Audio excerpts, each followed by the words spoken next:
Oh.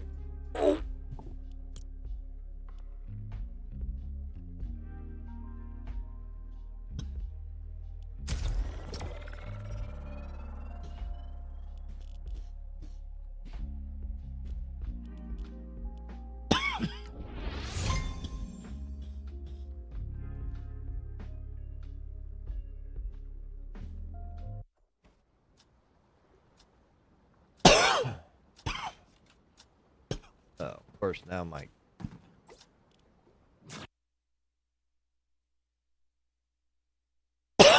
mouse don't want to function.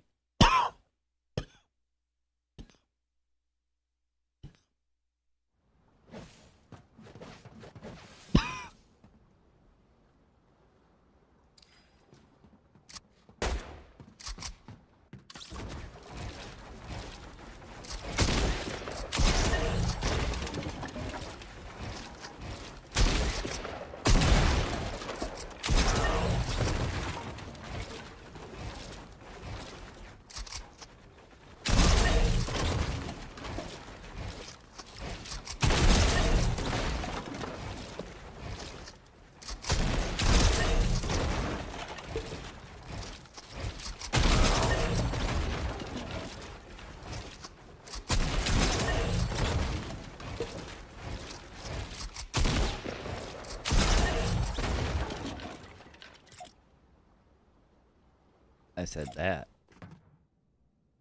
This is a little rough, man. Little rough. Oh. Cut your shit.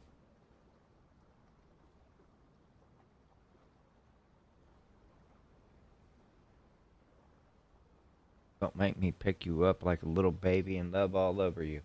Because I will. Fucking do it and you will enjoy it.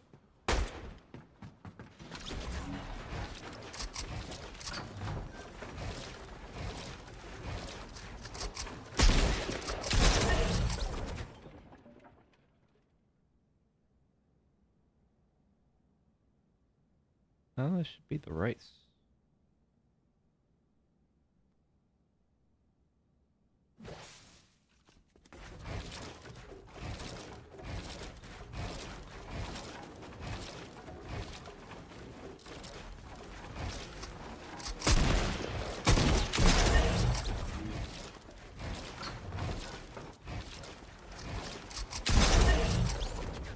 Why do I have 43 ping in here?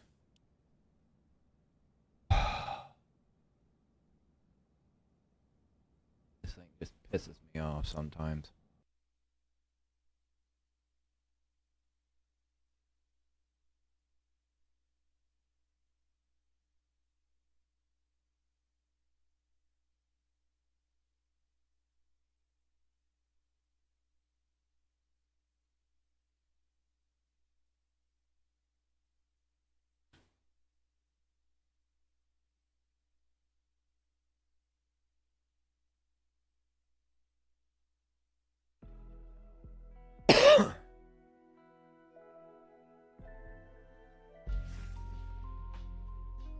What's up, Jay Hertz?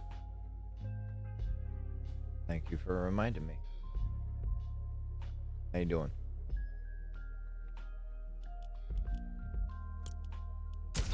Oh, see if this gives me better ping. Doubt it, but you know, it is what it is. Had to try. That high?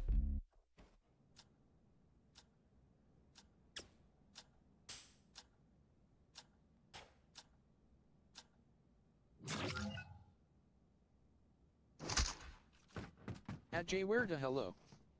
At P100 underscore Ghostface I got all sprites and I'm giving them away on my channel. At Indizy1R hello.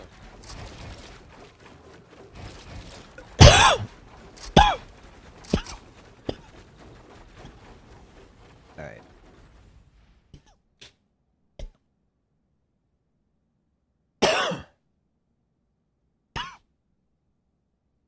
Hi guys. Sorry for the coughing.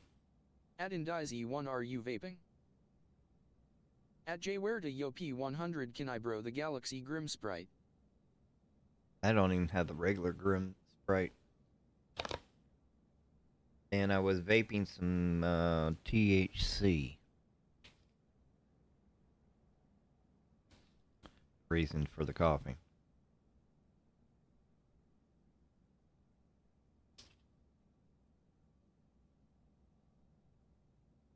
This might be better. Oh, oh yeah. Way better.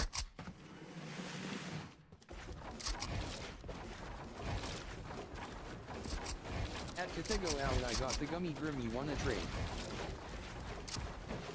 I don't have anything to trade, man.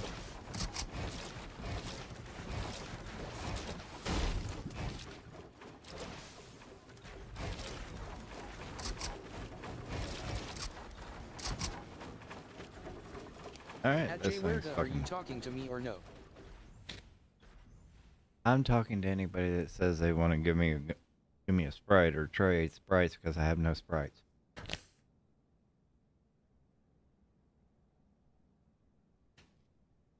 Unfortunately, I'm too busy occupying myself with a better feel for my Azeron. I felt a little sticky, so changing it over to the slick side. At got Vinegar Sprite 633 high grams. What's up?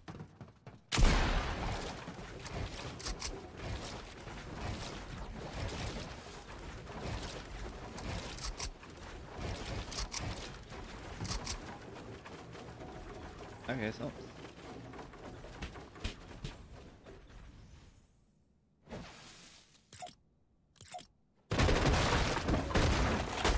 At got Vinegar Sprite 633 I'm back.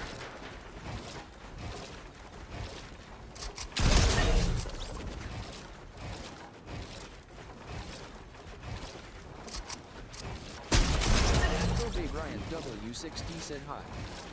At got Vinegar Sprite 630 for the first time in 2 weeks.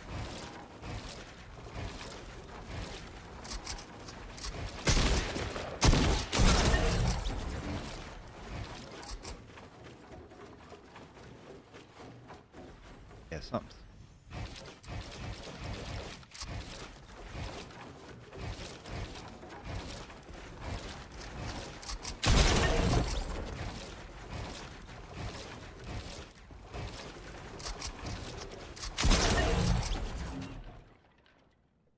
You got some Sprites. Last night I ended up killing somebody and got the Poyo Sprite. I felt good about that.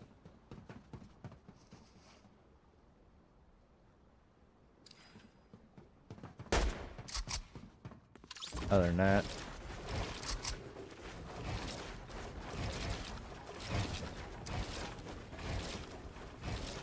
come on.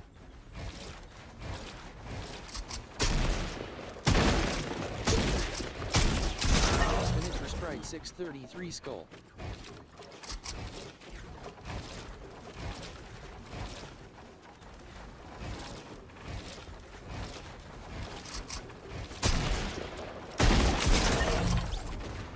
I'm feeling stuck.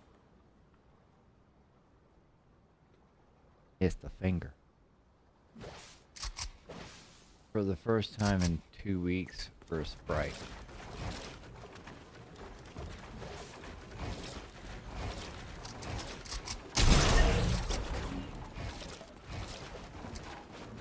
Really?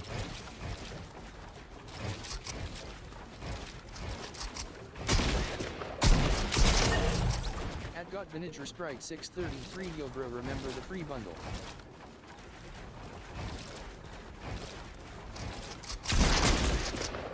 What free bundle?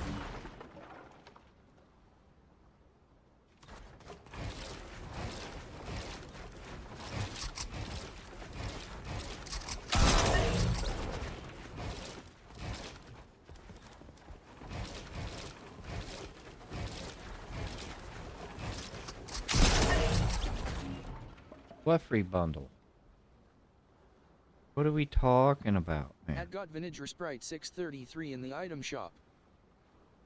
I probably already got it then.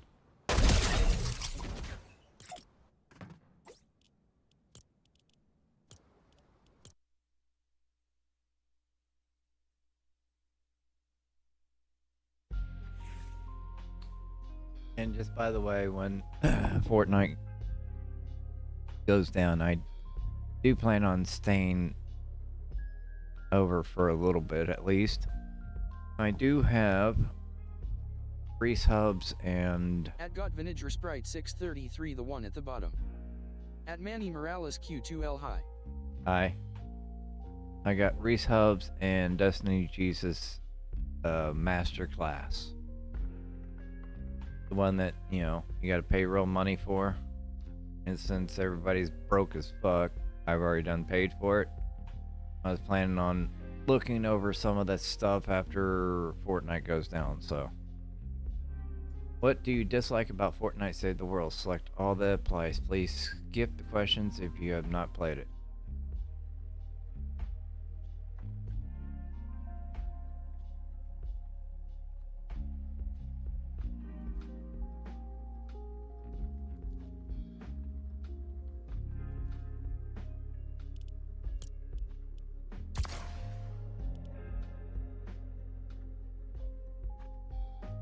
Alright, shop.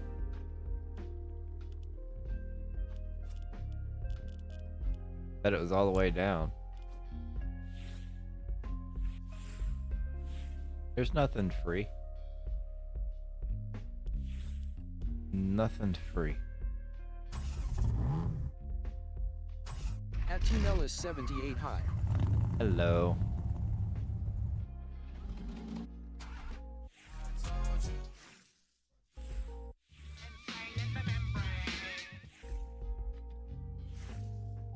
Ah. Shadow and Ghost are back. At Team Ellis 78 yo. What's up, Team Ella?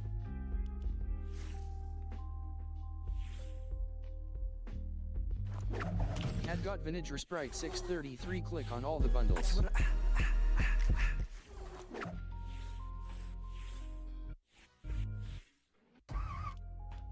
I already got the bottom. I already got this one. I already own this one. The other one, I ain't purchasing.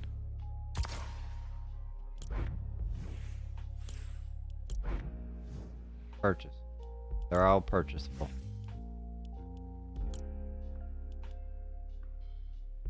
So nothing good in the item shop. Ah.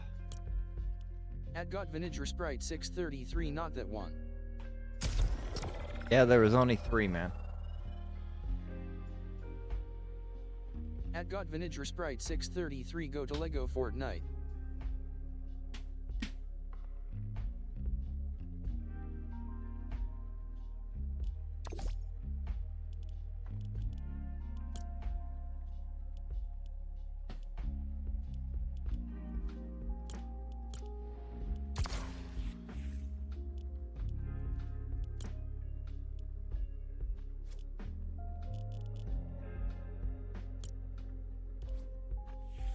At got Vinegar Sprite 633 on the quests.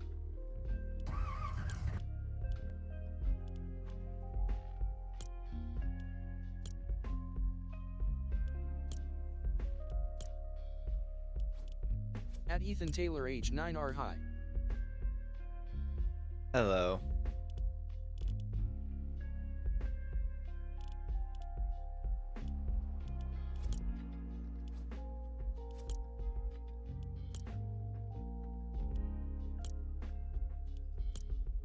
Oh, still nothing. At got Vinegar Sprite 633 all the way at the bottom. Yeah, survival expert. There's nothing. And they give you these things.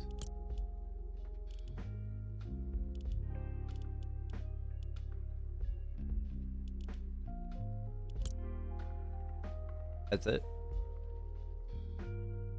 At RJDude098 yo what's up my broths. Nothing, just being an old Old ass man.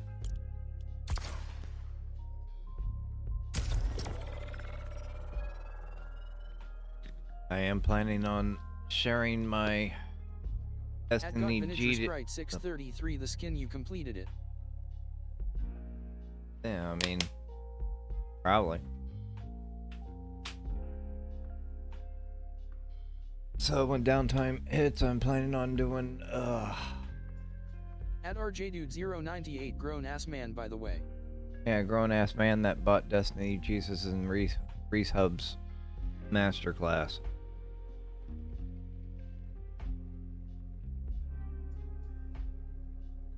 So I can share it with all you peeps.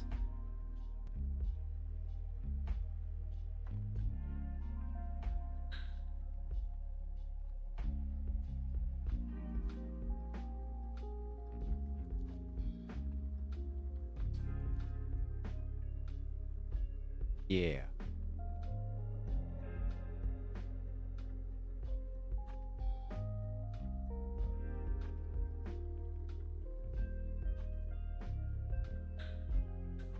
So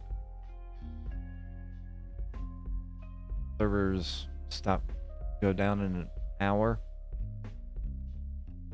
and we get a half an hour of dead time before everything gets shut off. Depending on where I'm at during the time servers go down, I might log into like a little area just to fiddle fart or something, I don't know.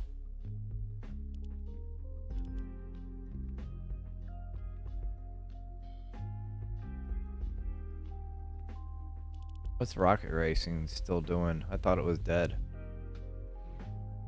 What did they get rid of?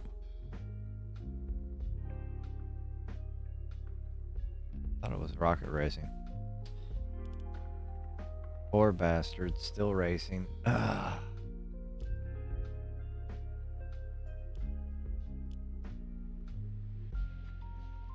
Poor me, I'm still fighting.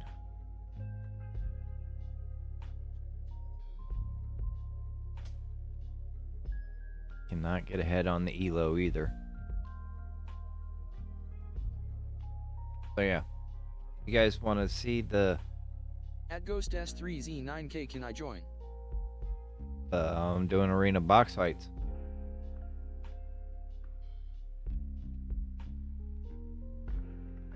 But as I was saying, you guys want to watch content that you have to pay for free. At Ghost S3Z9K Ghost 991999919. No 8s.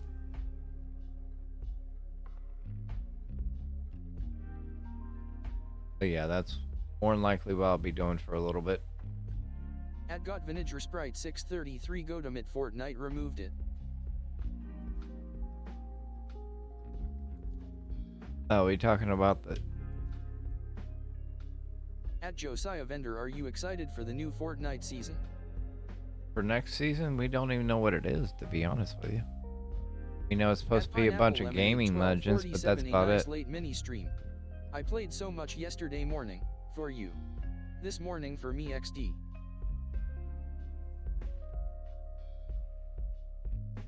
At Got Vinegar Sprite 633 the bundle for Lego Fort Boat. At Pineapple Lemonade 1247 W Stream W viewers. At Graham Boone J8S can you gift pleading underscore face pleading underscore face pleading underscore face. At Yeah. Josiah Vendor no, for a reload. I'll just have to give Pineapple my At Josiah Vendor the login information so she can take over for me. At Graham Boone J8S Be can the you new gift. pineapple toast. At Got Vinegar Sprite 633 High Grand Truck. Grand Truth.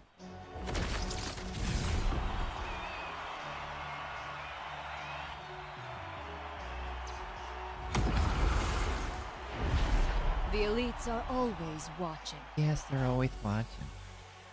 They're watching how much you At suck. Pineapple Lemonade 1247 LOL. Yep. I'm gonna give you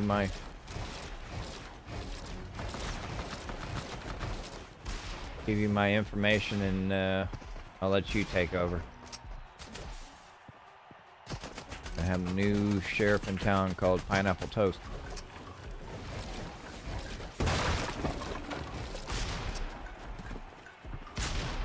At got Vinegar Sprite 633 I parted. That's okay, that's okay. But if it smells like rotten eggs, then you know you did something right.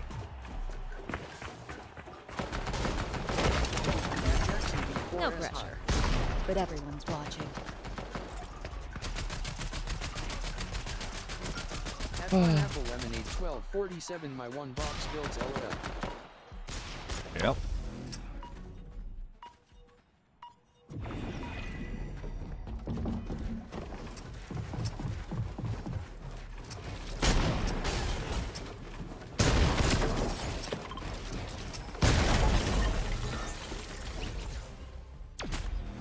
Elite play.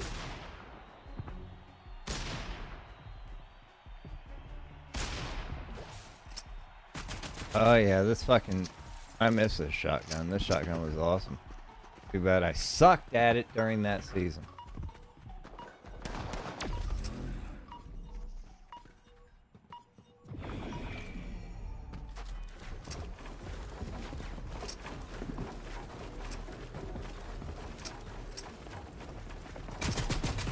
At Jackson B4S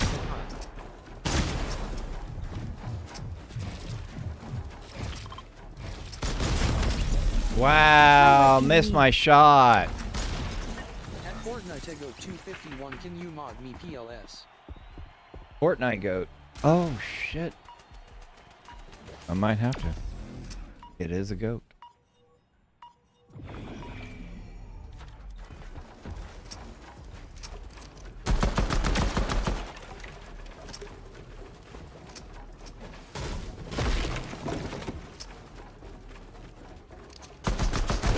Sprite 633 oh man.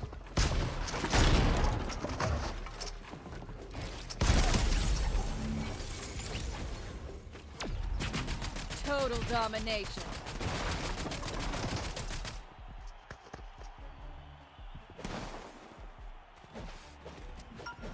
Don't put me at number 4 because I lost At one Jackson time. B4S I got every sprite now.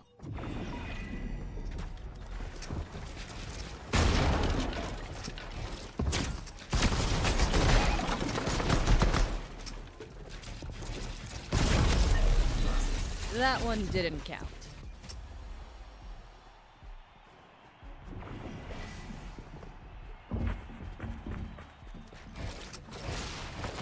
Yeah, I'm not really worried about sprites.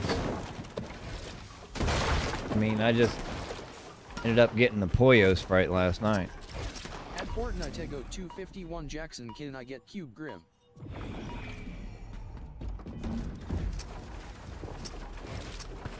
At got Don't lose focus. XSET_Dix bro can you give me a skin PLSSSSSS? I like to know it.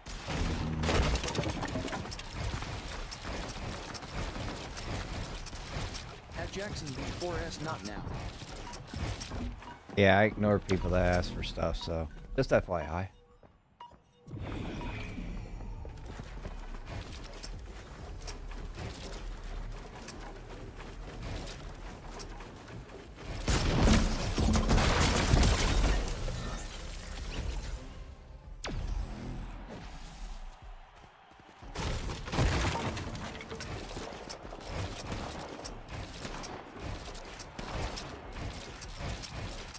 At Nadio HDZ hello.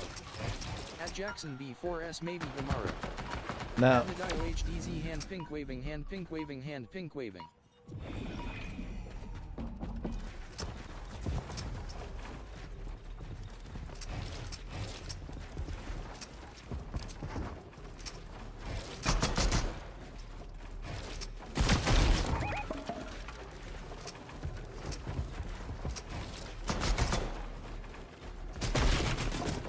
At Nadio HDZ bro can you give me a skin PLSSSS?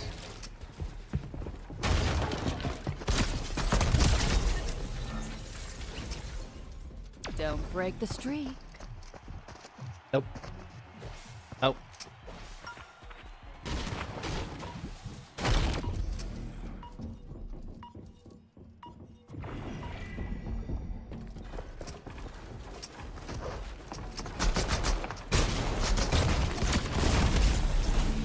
A misstep. Corrected.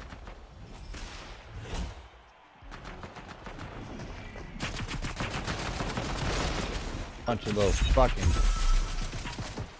At got Vinegar Sprite 633 I just rizzed up a shoddy.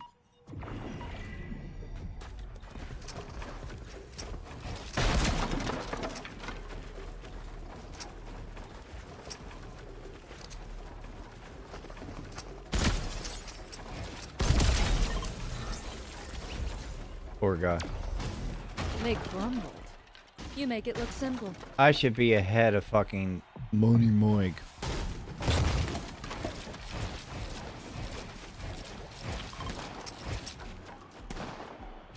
At got Vinegar Sprite 633 it was your mom. My mom. Mom, they're well, she's not here.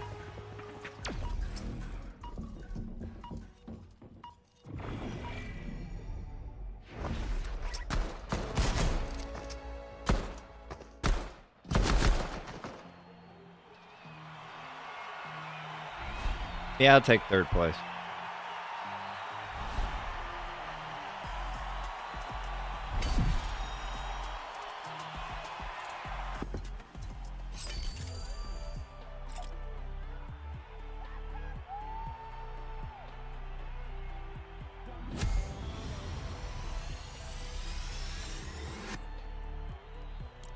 At got Vinegar Sprite 633 I'm kidding. Yeah, so like last night I ended up off that.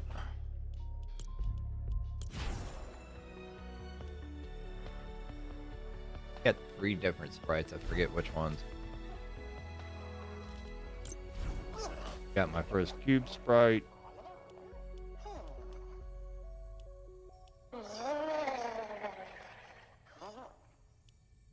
I guess that was it. That and the Pollo. At Jackson B4S it's gonna be a new Simpsons John Wick skin tomorrow.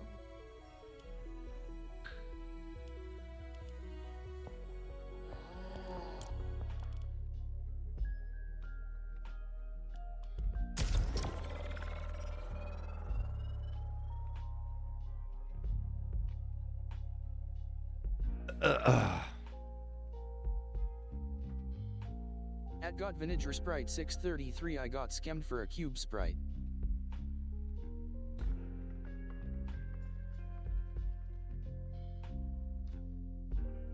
That's terrible. I found mine. At Jackson B4S but you gotta play Reload to get it and have a battle pass this season.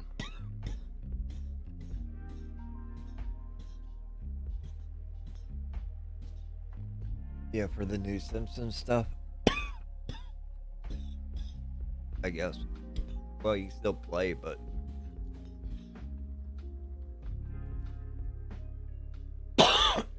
holy sheep shit in a shingle. At got Vinegar Sprite 633 it was Cube Boss 5 maxed. Damn.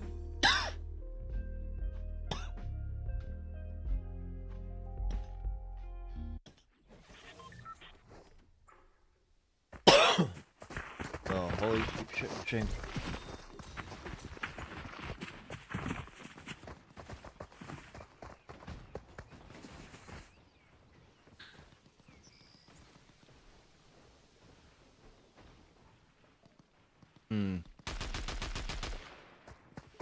Yeah, I guess we'll go underground. At Jackson B4S and apparently there's gonna be a proximity chat area in the new Reload map that. Yep.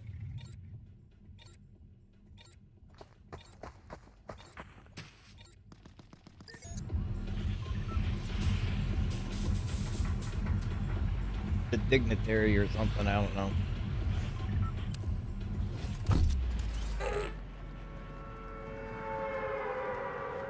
At Got Vinegar Sprite 633. Should I make cereal or hamburger? What do you feel like actually making? How much effort you feel like putting into it? And Jackson B4S. I personally can't wait. how much you want to clean up after yourself?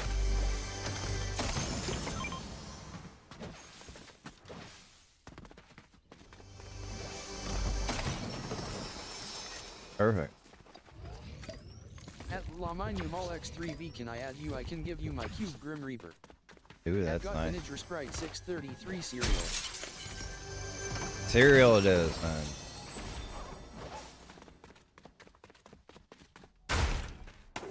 At Jackson B4S ham bugs. At Got Vinegar Sprite 633. It's 2:50 a.m. in the morning. I mean, cereal's still pretty good for that time during the day, you know?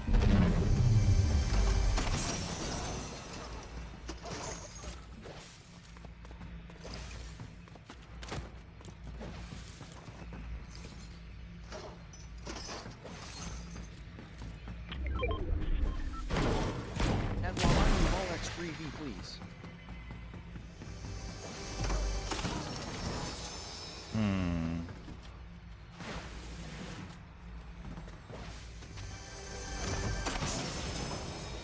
Dude. Level up. Well, no. We're going to level you up as soon as we get you the next thing to open. At Got Vinegar Sprite 633. It's the chocolate fruity peebles. It's chocolate fruity. I love fruity. I love chocolate. I just don't know which one's together.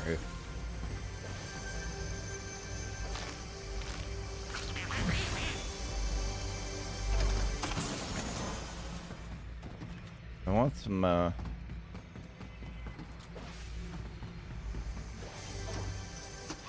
Got Vinegar want some Sprite shockwaves. 633 peppers.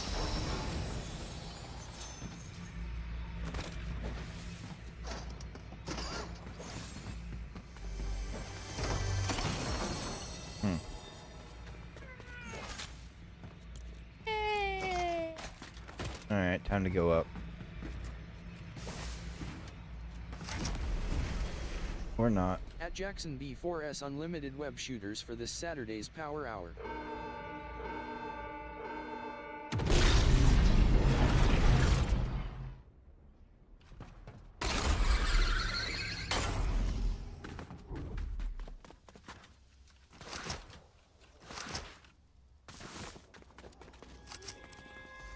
At Laminu Mall X3V. I also have hollow foil air sprite. Yeah, I don't really need the extra here.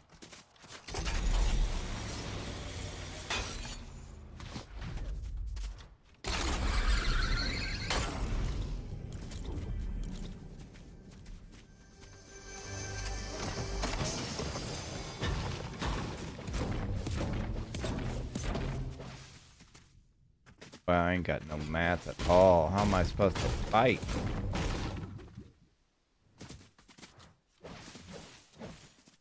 At Laminu Mall X3V. I liked and subscribed. Well, thank you.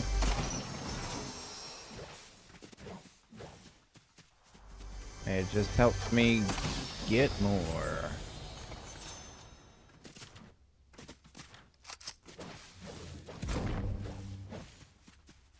More popular, hopefully. At Jackson B4S. I have every sprite now. Yeah.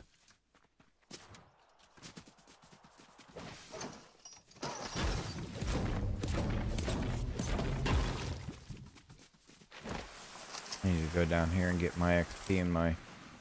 Oh! Well, that was a cool slide. No, I don't need this. I need this.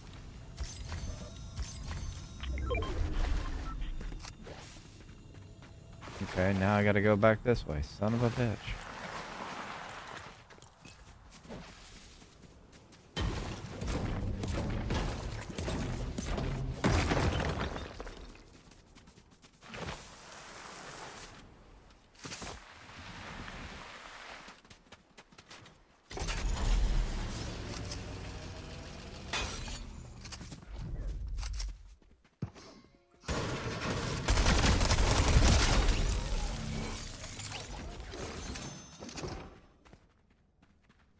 Nice.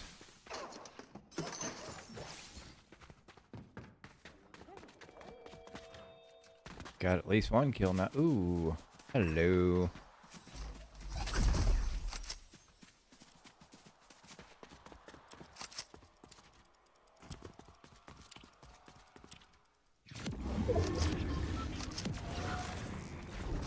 At Laminium All X3V Jackson, can I have a Sprite please? I only need Galaxy Grim. I don't even have a Grim.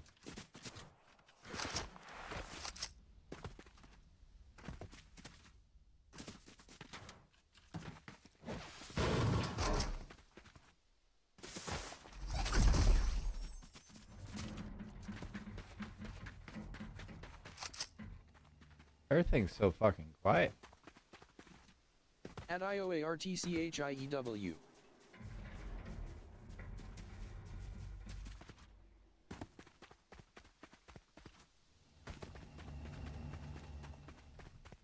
At Jackson B4S. What's up, Lama, Archie? Maybe tomorrow and you have to give back. Hey Archie, I'm planning on changing my name, dude. At Laminium All X3V, I can't give you my normal Grim, okay?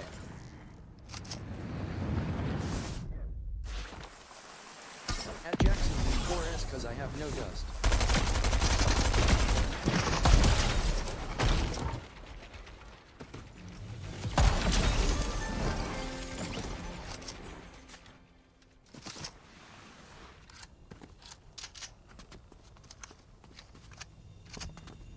Nice. At Jackson B4S, no. I mean, if I give you the Galaxy Gram, you have to give it back after extracting, so it would be just an index.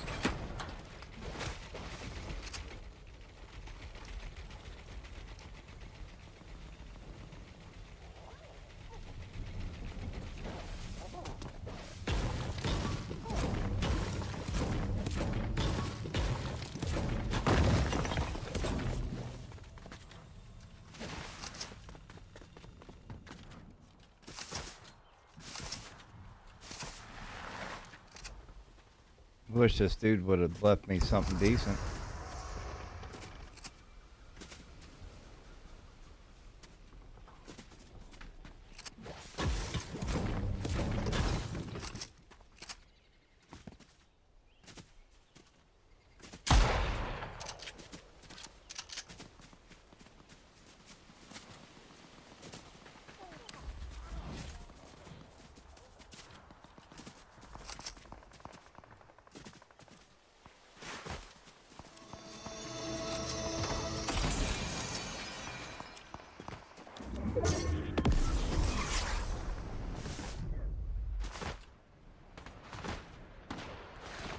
At Laminium All X3V, I'm in the hospital tomorrow because I'm having surgery tomorrow because I have the same symptoms as Michael Jackson.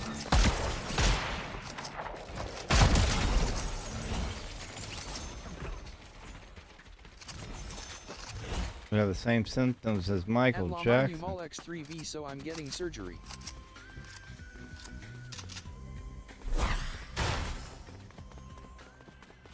I thought I picked up those shockwaves. I thought they were around here somewhere. Oh my god. Oh well.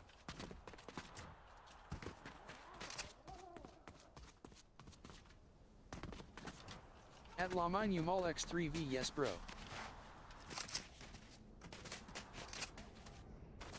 At Jackson B4S, well, maybe Friday, but not today. Friday, not today. Gotcha.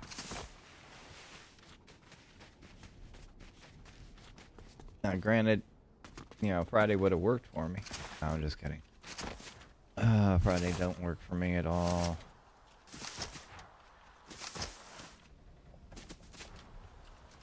"19 people. Yep, I just heard some more.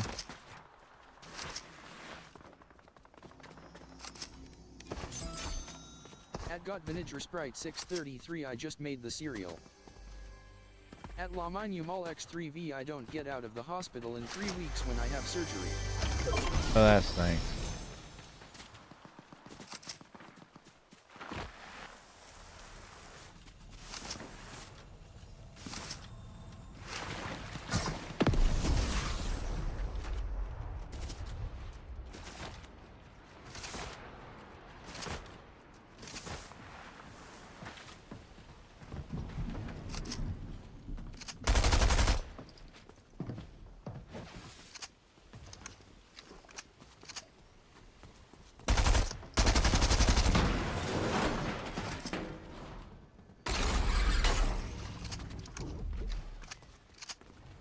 Vanilla Sprite 633 Naruto hope your system will go.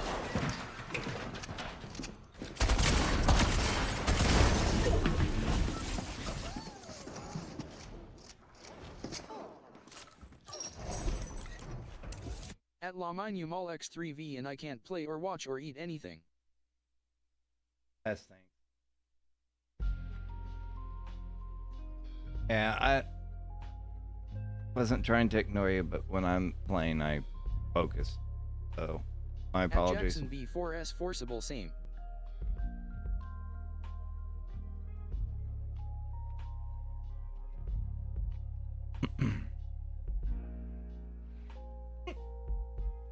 Such a cute boy. At Got Vinegar Sprite 633 that stinks Yamal. Yep.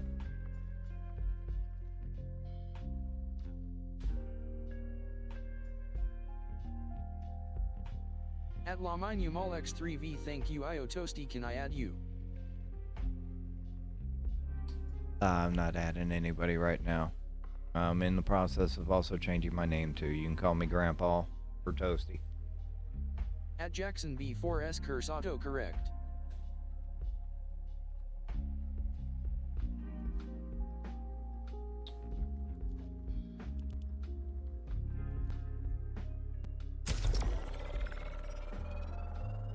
Don't worry about it, Jason. Or Jackson. Hi, Mom.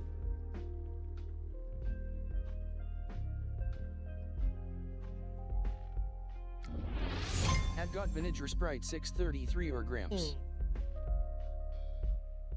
This is Mommy. This is my mama. Mwah. Say hi, Mom.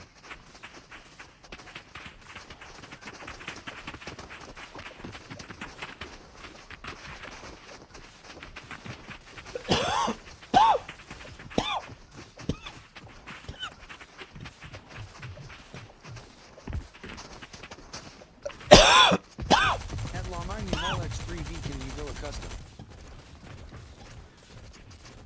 At Jackson Yeah, I can do B4S customs.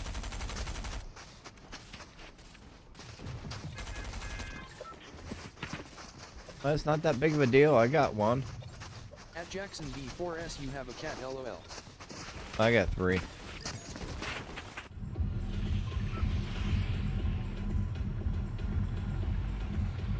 That was the mom. I have two of her kids. One male, one female.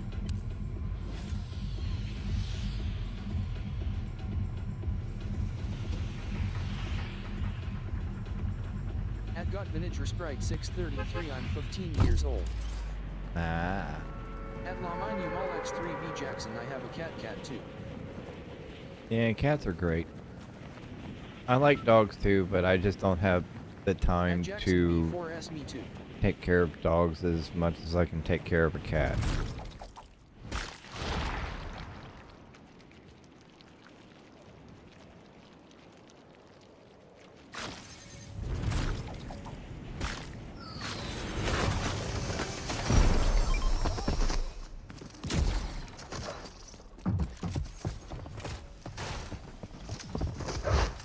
At La Minu Mall X3V can you do VR custom please folded underscore.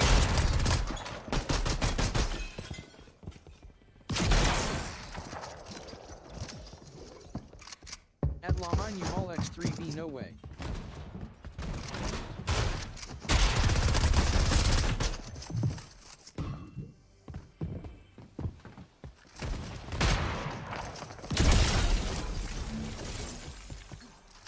At Got Vinegar Sprite 633, farts loudly.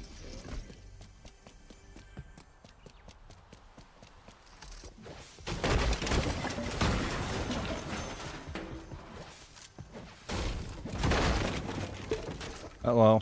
Can I have you? Thank you.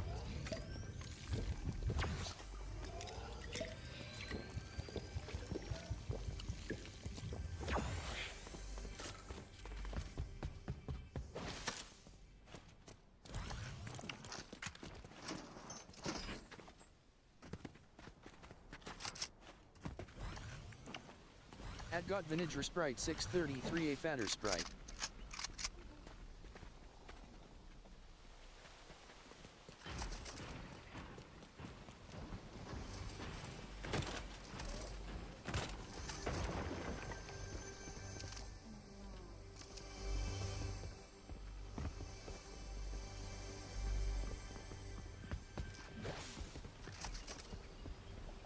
Feels like a bot. At got vinegar sprite 633. Guess what?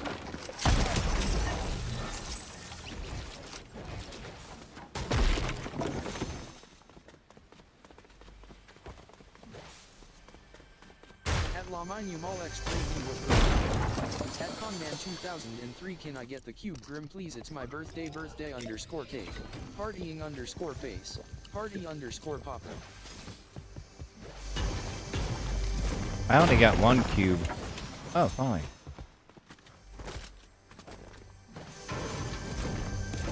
That's the fire cube. At Lamine Mall X3V Conman, I will give you my cube grim. At Yaboy and Tan King W hi. Hello, guys.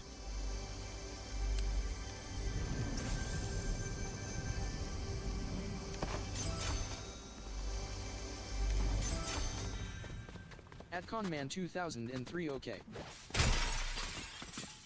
At Conman 2003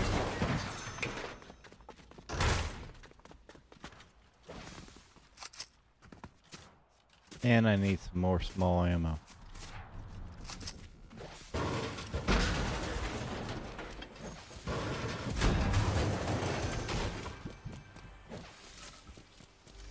Well, that wasn't an entrance. There was an entrance.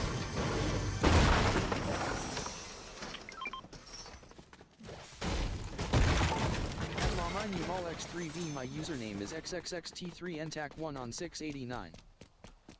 At Yaboy and Tan King W how long have you been at Conman 2003 can you tell my your username? At got vinegar sprite 633 tax.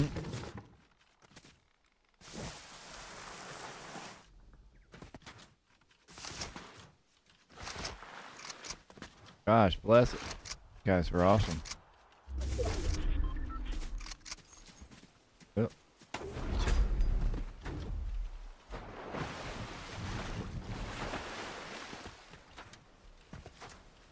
Yes.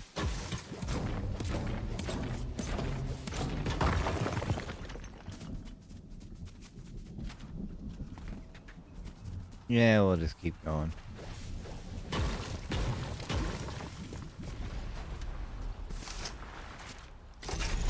Good for them. Sprite 633 gotta pay the shit tax. Yep. At Lamine Mall X3V Conman my Fortnite username is XXXT3NTAC1 on 689.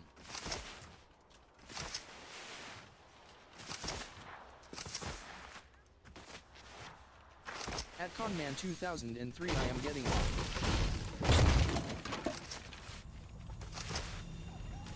You're getting on? Well, you better hurry.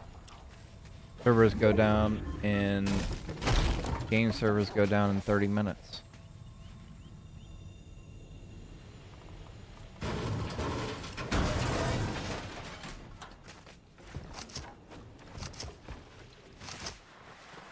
At got vinegar sprite 633 every shit you take is 50 bucks. At Lamine Mall X3V what is your username Conman?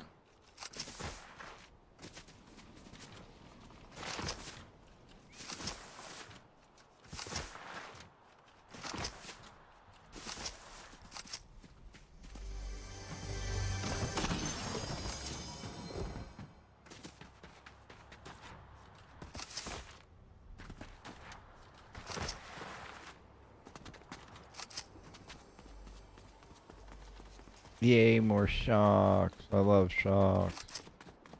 Helps me get around. Ooh, hello. More shocks or a sniper.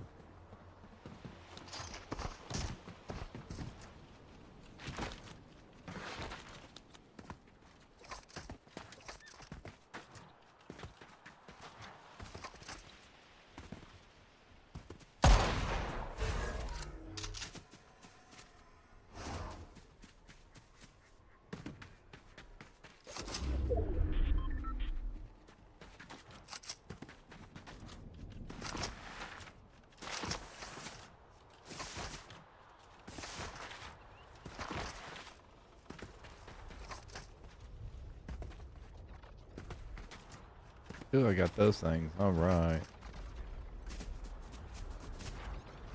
Jackson B4S Yo Toasty, what's the Sprite you want the most? At Pineapple Lemonade Probably 0. 7 like, sub, share the stream chat. Use code IOTOASTY in the item shop. Stay toasty. At Conman 2003 it is Conman 2003. Yeah, that's probably gonna get changed too. But thank God. Everything will still be good.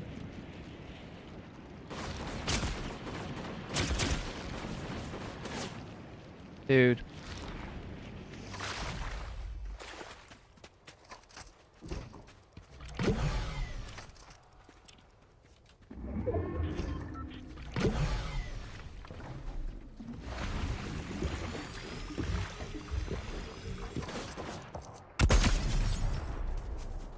Yeah, how'd you like that?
At Lamine Mall X3B I know what the lockdown is for.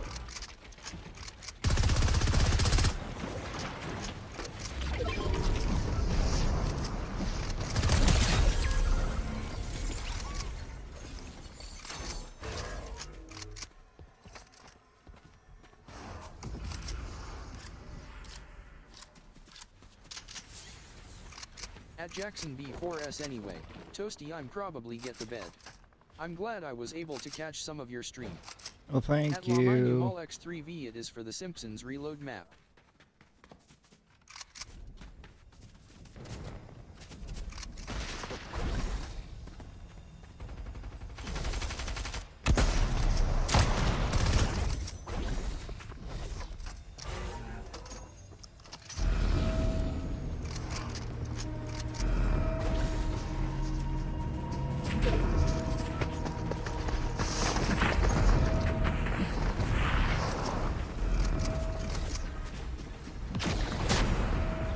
Lamine Mall X3V Conman are you tough pro? At Conman 2000 at you. At Jackson B4S wait, what lockdown?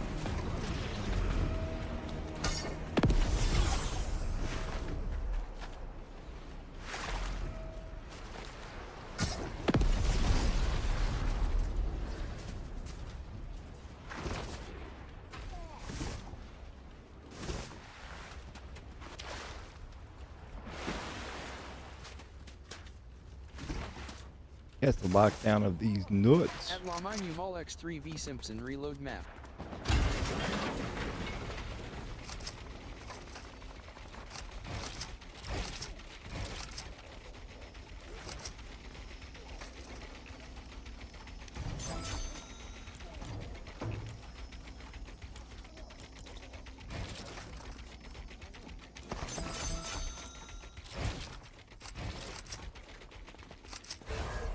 At Jackson B4SO, and new sprites. Yeah, for the reload map, new sprites. Supposedly the contestant winner sprites, and I didn't win, which makes it even gay. So gay.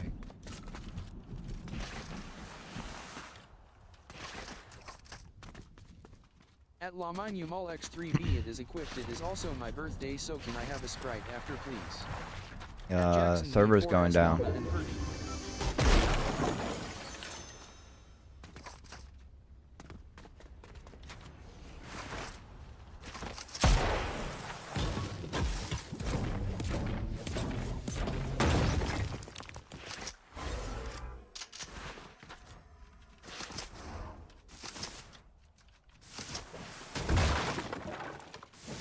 Oh, what are you? Oh, you're Batman.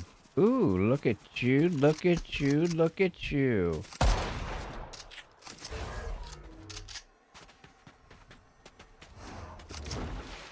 Yep. Belly food barred that one.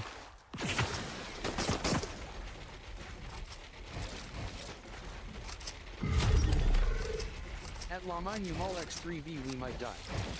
At Jackson B4S good night. Alright. Bad mic. Dude. At Jackson B4S and peace.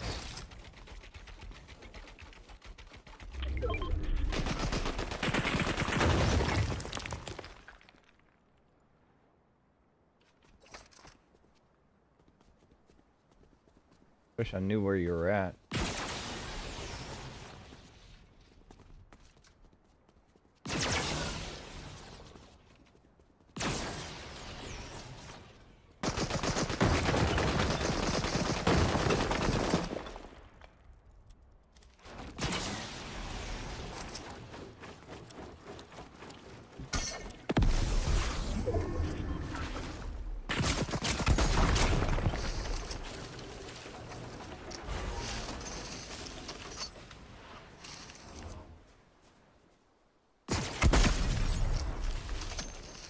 How'd you like that, bitch?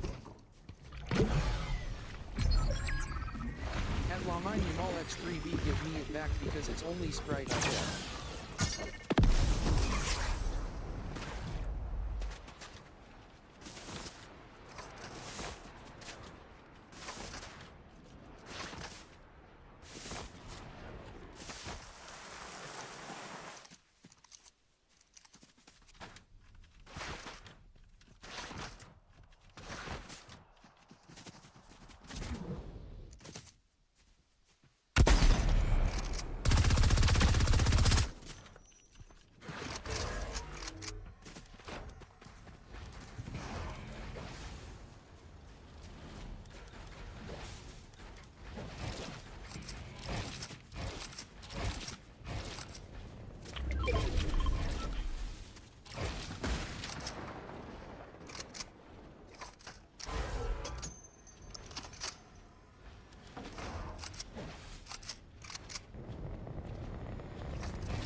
At RJDude098 yo, how was your day, bro?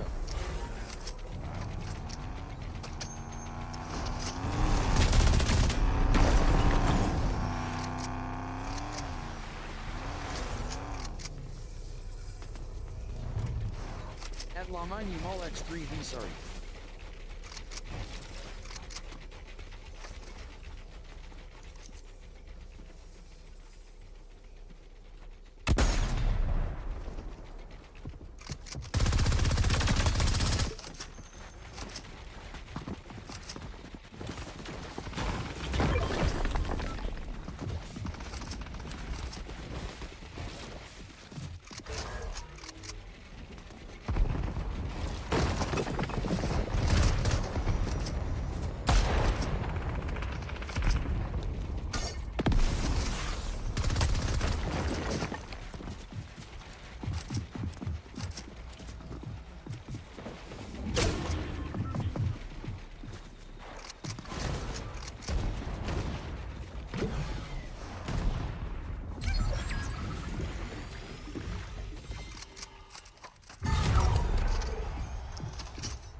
Me and you, bitch.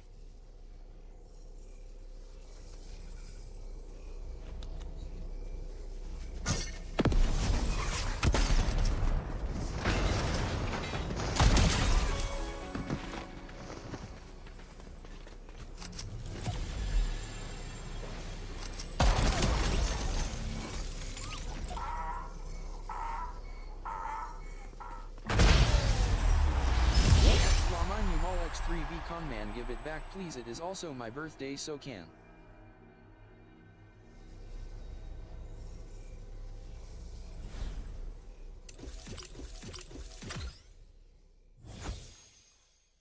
I get a win before I get the fuck out.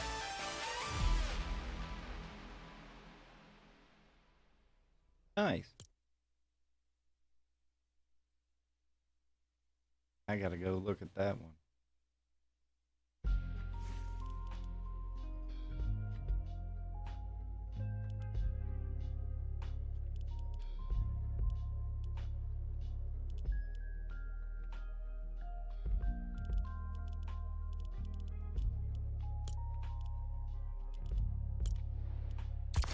Now I get to go in here for a half an hour. All right.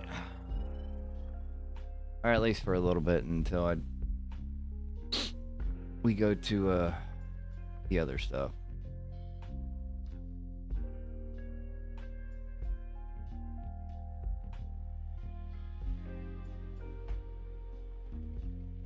I have tuber kids. Yeah, that's it.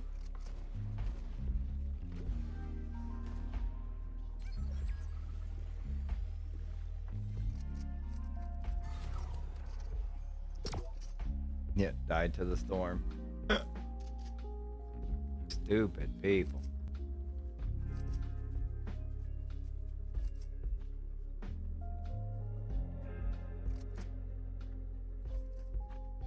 Me, bitch.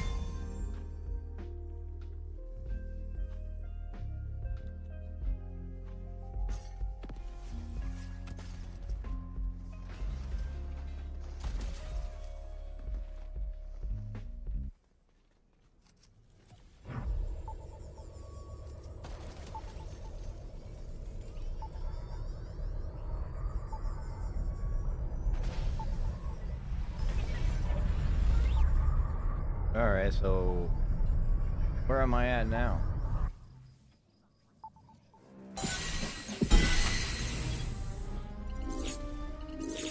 $311? Okay.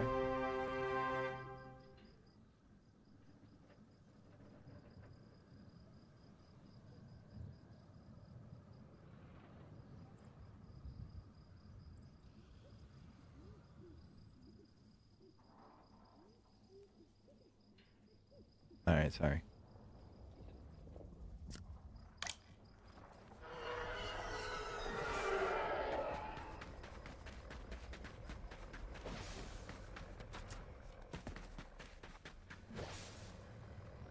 You ugly looking. Oh, we just selling you. At Laminumol X3V, give me it back because it's my sprites and I'm 7-year-old and I'm crying please loudly underscore crying underscore face loudly underscore crying underscore face loudly underscore crying underscore face loudly underscore crying underscore face loudly underscore crying underscore face loudly underscore crying underscore face. Try not to put so many emotes in there. It says every single one and it annoys the piss out of me. In Yaman, you should never trade with anybody because of stupid people like that.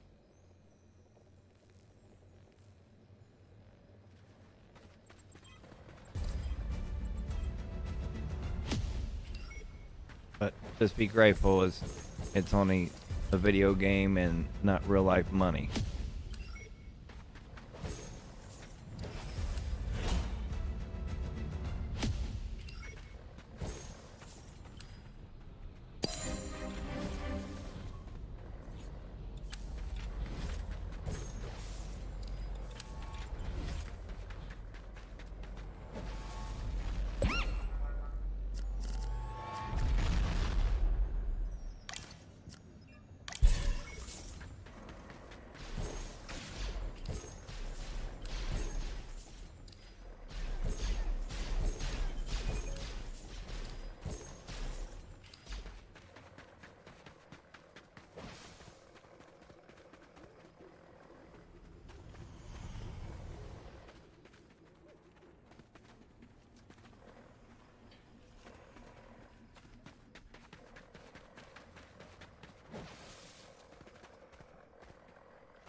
I gotta get rid of something.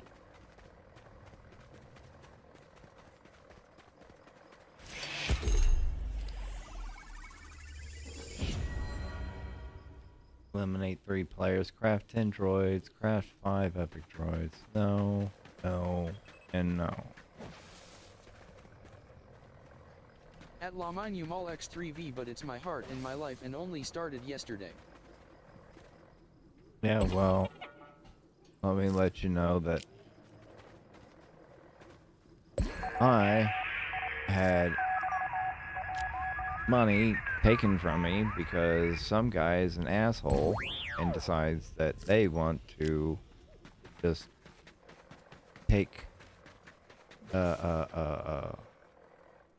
advantage of people and sell them shit and then hide behind their, oh, well, I don't really have to because it's buy as is. And, you know, people just don't fucking care.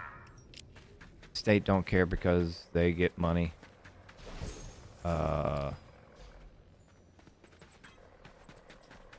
people don't care because, well, they don't give a shit.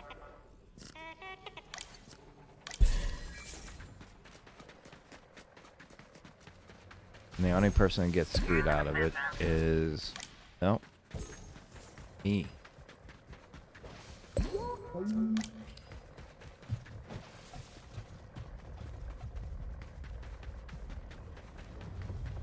So, totally know what you're going with. Yeah, we'll go ahead.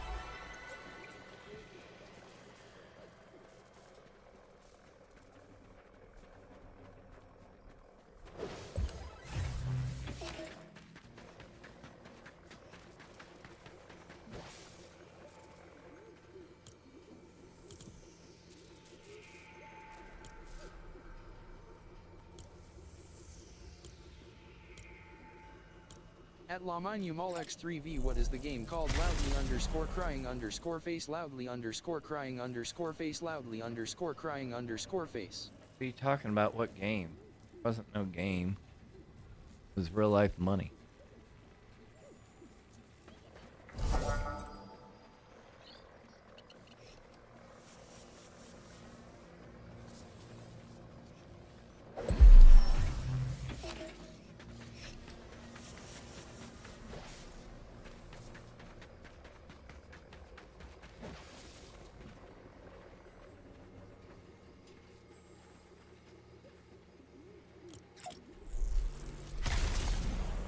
Ugh. At Pineapple Lemonade 1247 Droid Tycoon. Yeah, for just a second or two.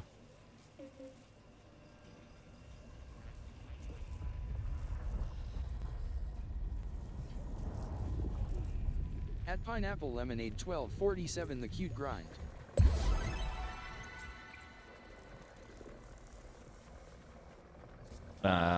This is just relaxing shit.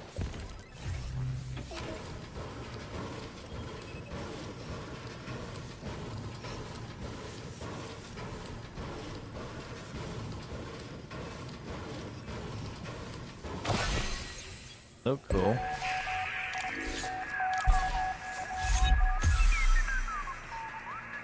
At La Mine Mall X3V, what you're playing on Fortnite. This is Star Wars Droid Tycoon.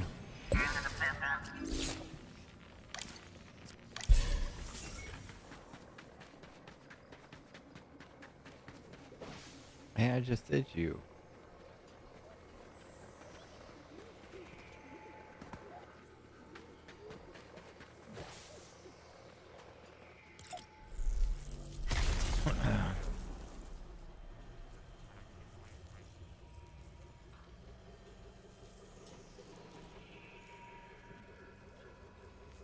Yeah, because... Oh. Guess I'm just going to show you what I... well, one, those...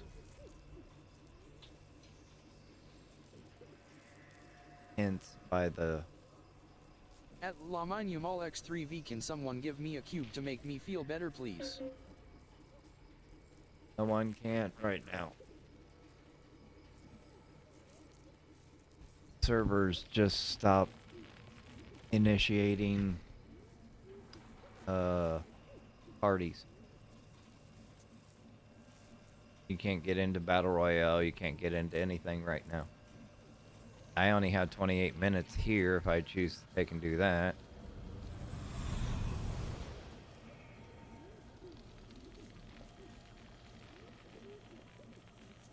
I'm just kind of sitting here seeing what they're spitting out real quick.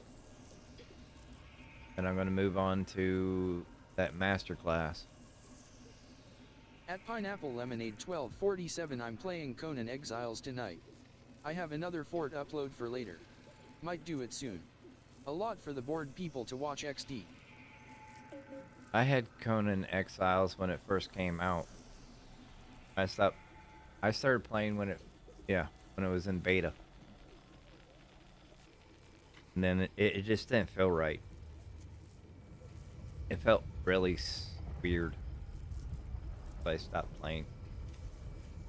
At Malatdom 7432 High Toast. At Manny Morales Q2 LWSP. Hi guys. Stay tuned. We're gonna be doing some masterclass with Destiny, Jesus, and Resub.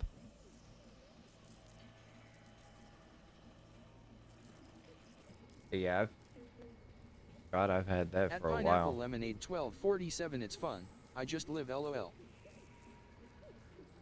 I haven't played it in like forever. I tried to, like years ago, and it was still in some ways kind of crap. At Pineapple Lemonade 1247 live life on the river. I got a game for you. No, wait a minute. I think I've already told you about Mabinogi. At Malatdom 7432 I love your streams. Thank you. Well, that. Yeah. Give me something easy to call you. Malatinums. It just doesn't roll off my tongue. Mole? Money. But yeah, pineapple. At Pineapple Lemonade 1247W. Oh wow. There's something I don't have. Mabinogi. If I could only get you to play Mabinogi with me. Then I'd talk you into marrying me inside there and then have to run all the dungeons with you.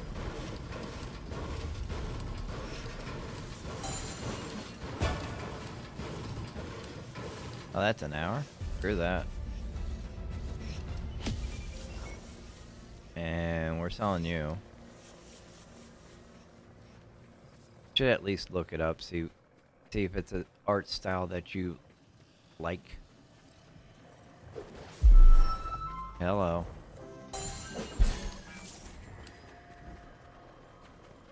R5,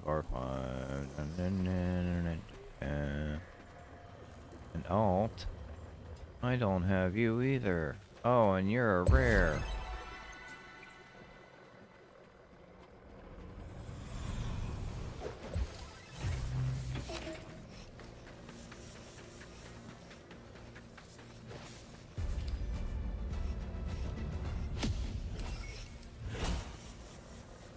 I still haven't sent that one. About damn time you show up.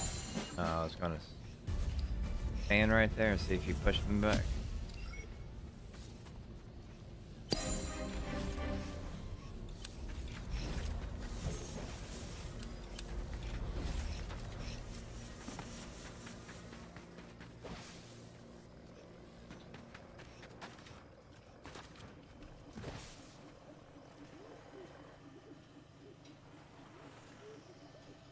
Alright.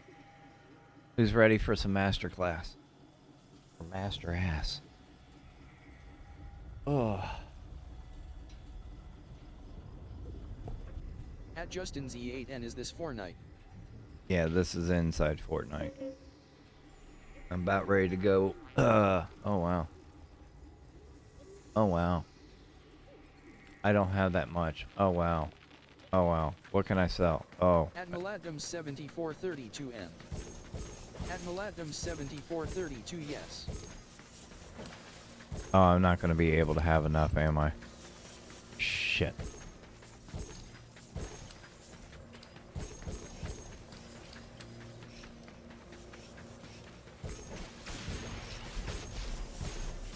Nope. Ain't got enough. Son of a bitch. I can't sell any of those. That would have been nice. And it's about gone. Oh! 58K a second!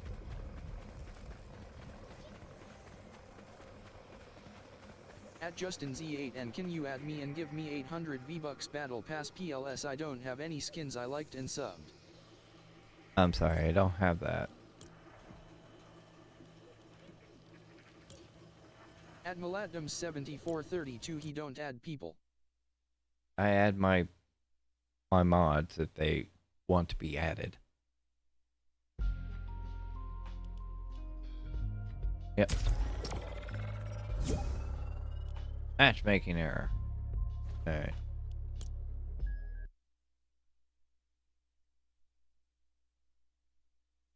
At Justin Z8 and sleepy underscore face.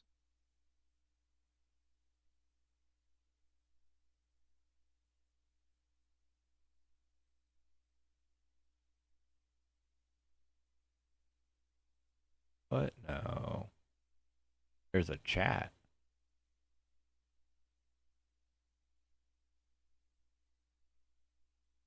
At Justin Z8 and I'm Killabill 3 PLS send battle pass. Nope.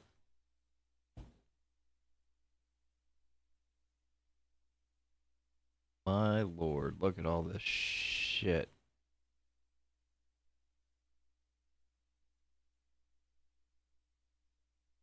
Kovacs routine, mastering off spawn fighting. That kind of At helps. Justin Z8 and bro. On Kill a Bill, please send battle pass. I would, but by the time I got to you, I'd be dead broke. Tournament secrets.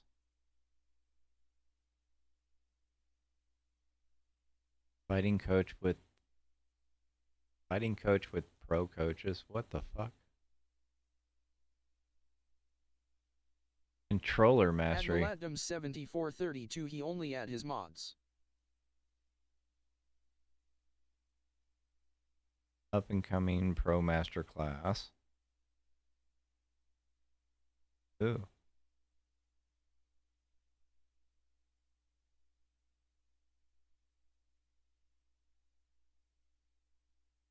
Oh.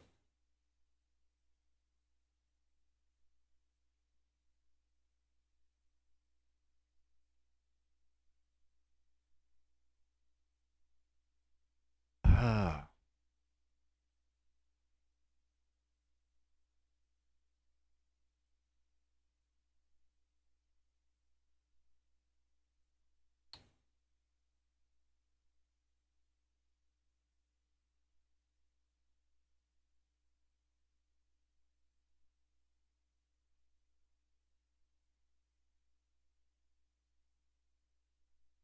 There we go. Now these are videos that you can't see on YouTube unless you got paid for the shit, like I did. So if you can't see anything, let me know. Unfortunately. Alright everybody, today we are joined by the biggest upcomer and also I think the best fighter on EU at the moment, Shark. How's it going, Shark? Yeah, bro, I'm good. Just chilling. Okay, run us through your drop spot in solos.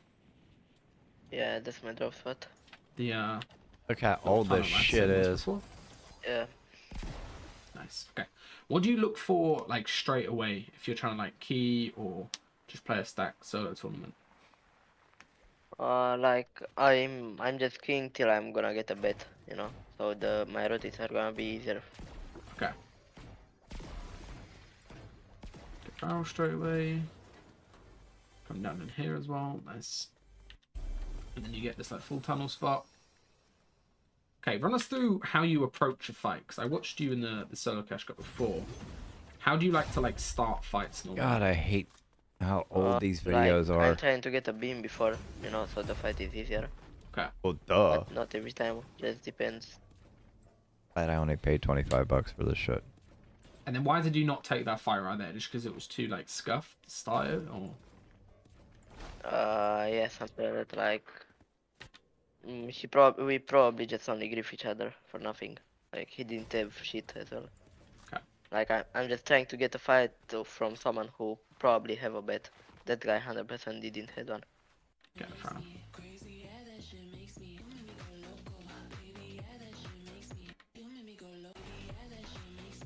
Lurking.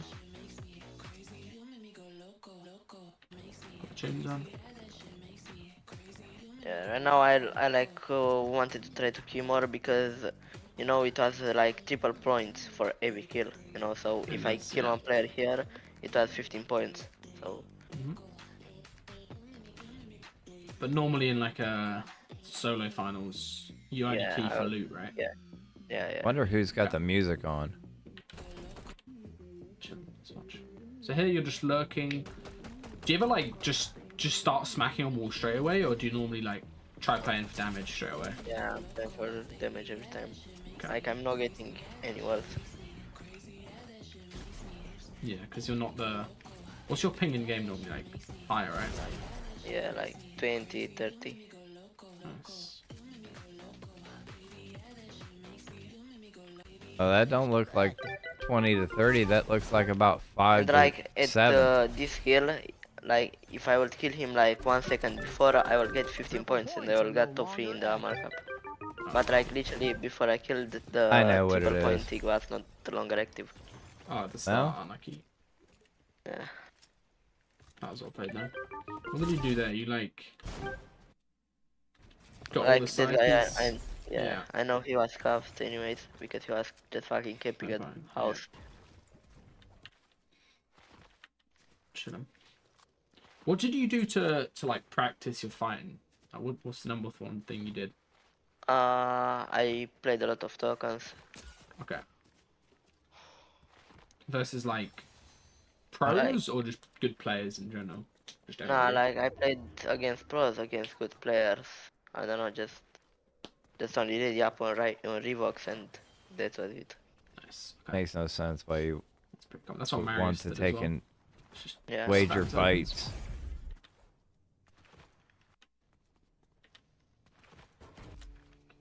Barrels. And then now, do you think it's worth going for this like boss fight? Yeah. next game? Yeah, every time. This shit is so broken. Like you got 100% the Chug Jug and then Mythic Weapon. Yeah. And what's your like preferred mythic from this? The burst one. I think I got this game, the burst one. Okay. I like the burst one. Nice. Just spam it with brick and then you start it with the thermite. Nice. And then the bosses, normal bosses don't spawn, but this one the bots spawn outside, right? So that's why you build a Yeah. box. Yeah. Okay. And then you just pickaxe, chilling, and then also you think the chug's like the best heal in the game.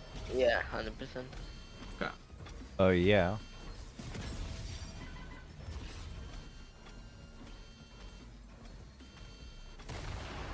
Chilling. That's so quick as well to get it. Yeah. You get Mythic Org. Some lights, nice.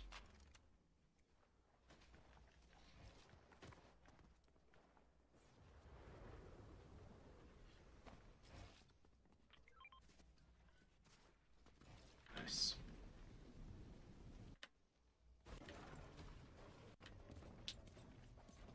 I just kill my metal here. Yeah. So you don't mind like saving getting metal to like later in the game, right? Yeah. So you can get kills early. Get your loot up a little bit. Sort of playing. I think a lot of people are like scared to leave their drop spot without like 1,000 mats, you know, but you're good at just leaving it and going and keying straight away. Yeah.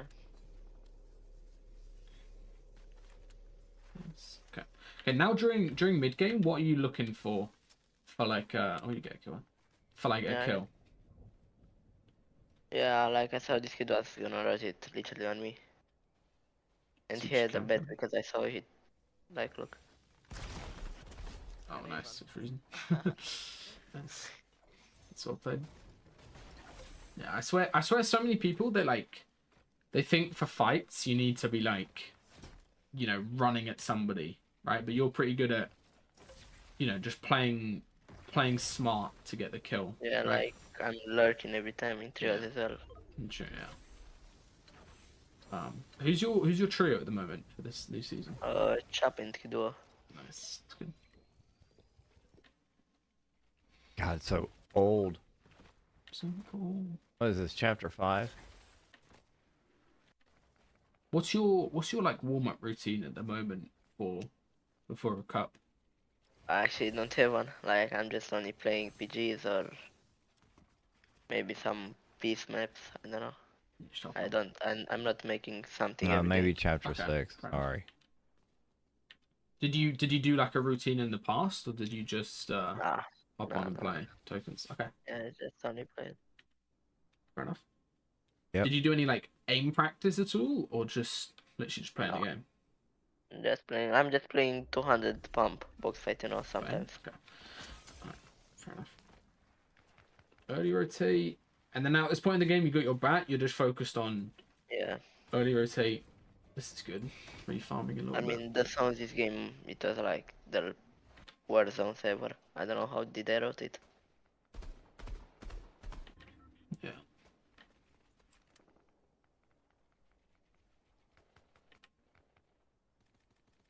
Yeah, it's important. It's important because all the guns are hit scans, especially like the organ stuff holding you. You need to just go early so you don't have this Yeah. happen to you. You know, when you're just getting held by people. Yeah, I didn't know it was this one was this lame. And thank God it's done.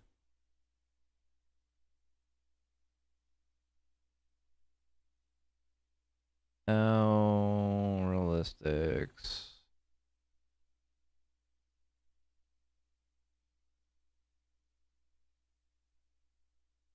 How did W key like Victor V? Hey everybody, we are joined by Victor, the best realistic fighter in the world, and the most recent FNCS winner over on West. And we're running through a 28 kill game right here. How did you get so many kills? Like look, mainly the end game. Like I think we got like 10 or something kills early game, but I know it just like took high end game and just started keying everyone. And if anyone doesn't know, you've never been like a a low ping player, right? So that's kind of impacted your fighting Yeah, play like style. How would you describe your play style? I'm more like slow and like angles kind of, cause like I never like just hop in or like take a wall or something, or like I'll never like edit course someone, cause I'm not really that mechanical either. Like in top of me, like not low ping, so like I just kind of just try to like play it smart.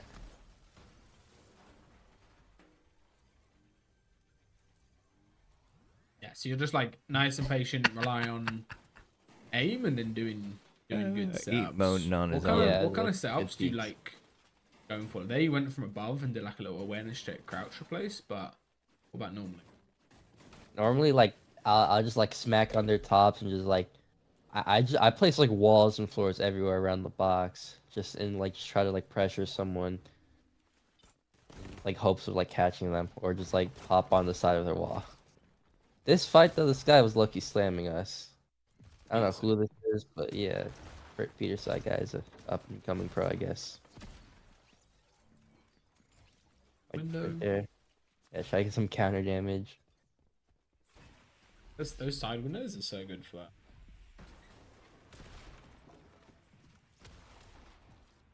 Crazy. Welcome.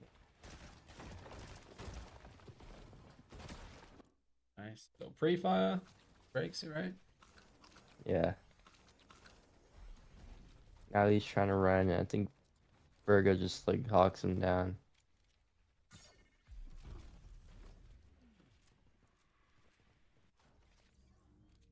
How do you like to like play off your teammates? Here Virgo's just like spraying from the side. You just want to support spray as well? Yeah, like if one of them spraying, I'll like try to hop on like another side of their wall, or like if he's spraying right there, I'm just like trying to hop on his tops, or like if he's on his wall, like spray or something. I always try to get a different angle for my teammate. Okay.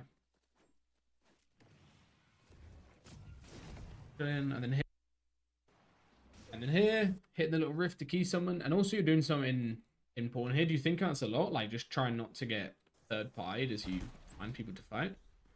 Yeah, we just like key edge, try to just take like fair 2v2s or like get beams on kids just like lurking backside.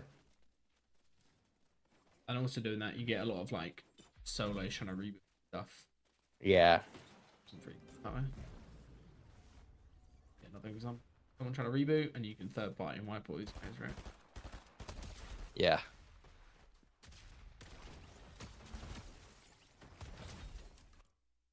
How often are you doing that like left window? I see a lot of people doing that. Um I don't right there I don't think I even like thought about it. I think I just did that because closest edit to me. And like, cause I'm just staring straight out the wall, so I just edited that and just Close bit, shoot him. He's yeah. right there. Yeah, it's quite good. I mean, it's, you know, obviously the guy could have shot you, but like it's such a quick edit. Yeah. The guy can't really react. And also, like this, it's hard for the guy to take the wall back. I think a lot of times people do like really smart edits, and the guy just breaks the wall. Yeah, like right there, I'm just trying to get it over with. But they just get lurked on. Sounds a good little sliding back shot to get some damage back. Yeah. Now you can go. How often are you like sliding into angles like that? Wait, what'd you say? How often are you like sliding into peaks like that? That was like nice. We slid on the right hand. Yeah, like right there, he's just like blindly like Brownspan running 12 at me, H8, so you I stop just smoking, it's killing your like lungs. slide in and just get like it was like Browns 60 fan. pump right there. Oh, Like something, no. like some kind of damage. I know it's killing my lungs. I've been doing it since 1991. Yeah, you're not like being like crazy, to be fair. Yeah, A lot of no, people like, they're like, you know, full griefing themselves trying to kill people. Hey, you're Are just they sort of gonna chilling, Are they taking your gonna make time, Shamar getting full Stewart stack, the actual kills. quarterback this year? yeah. They don't. They ain't got no chance.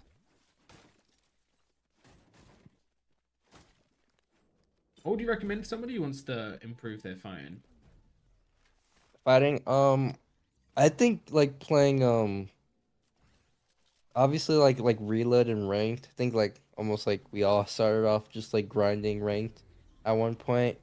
But also play like I just play a lot. I try to play a lot of tokens, and I like playing those because it's like just because there's like something on the line. It's like more serious, which kind of like for me like is kind of like a real game fighting. So like What, to be it's kind of like pressured that you're gonna simulating like lose money real if you don't game, win? like pressure and stuff. Yeah, like, you know, like a not the same level as a grand finals fight, but like rather than just playing Yeah. normal 2v2s. Yeah, like or like just like reload, just running around. Like you're actually like you gotta thinking stress about a what you're little bit. doing. Yeah. No, I still say box fights. Okay, let me go back and watch that fight from your teammate and see. Because there you were playing like the opposite side to Virgo the whole time, right? Yeah. Little lurk play, trying to get a 3-2-1, right?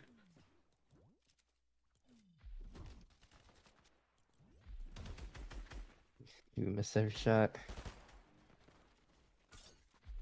Here you go like full left and around the top, and then Virgo is like full down bottom right, and you just have this like insta pinch on these guys.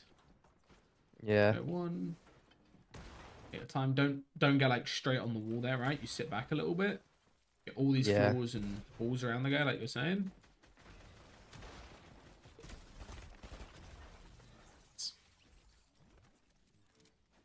Thing is, this season is like fights can drag out a long time. You know, unless Yeah. you actually get peace, unless you like pressure properly. Like if Yeah, somebody's like- like in a full box and they throw down a pizza box, that could just Yeah. We're just like, I just like fighting with these sharks who like people are just running around you.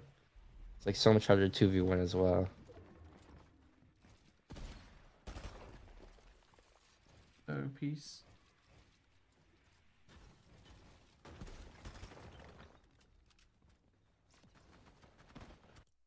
Okay, here. So Virgo's going from this side. What do you want to do as you approach the box right here? Like right here, I either like smack on the tops or I just like drop down to the right and like smack on their wall. So And let's right get there, I doubles just out. yeah, thought I was gonna run there, but he dropped down. Guys are just dropping that. Not really a lot you can do. I mean, you can like try doing drop down piece, but it's better to stay in control of the fight, right? Yeah, and yeah, and then like right here, these guys dualies, just telling him to start just running in, killing this guy. I'm trying to take his wall right here, but it's not low ping, so Yeah. no point in that. This is a good setup, right? Blocking the kind of angle you can approach from. Drop down piece, and then now Virgo's like straight on the wall pressuring hard, and you're getting the drop down piece, right? Yeah, I didn't even see this guy in the mist. Good. So you went from tops there, you got on the wall like safely, like blocking the angles and stuff, and then to finish the fight, you went from below and caught the guy off guard, right? Because Yeah. he's so used to you from like, you know, pressuring his stops and stuff, he just doesn't expect you to be below. A lot of people also, they just rely on footsteps to track, really think about where the other player is. Yeah.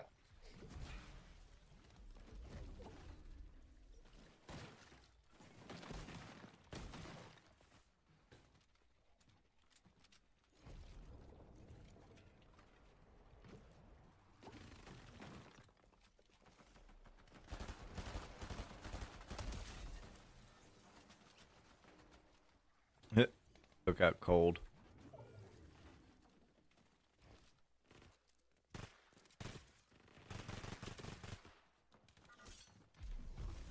What would you recommend for like playing each day for somebody that's like kind of middle level fighter, maybe they're like Div 2, Div 3, and they wanna get a lot better?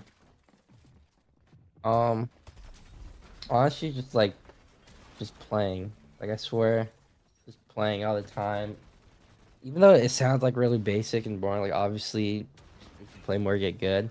But like, just like focusing on like what you want to do. Like if you like want to get better at fighting, just like spend just days just like 1v1ing people, and then 1v1ing people better than you too.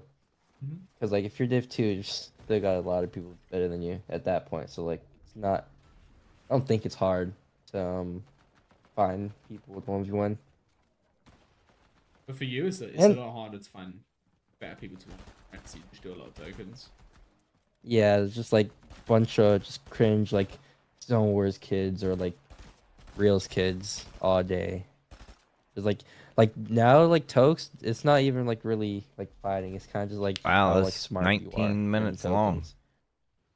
Like no one like at like Seven really high levels reps. just like really fast. Yeah.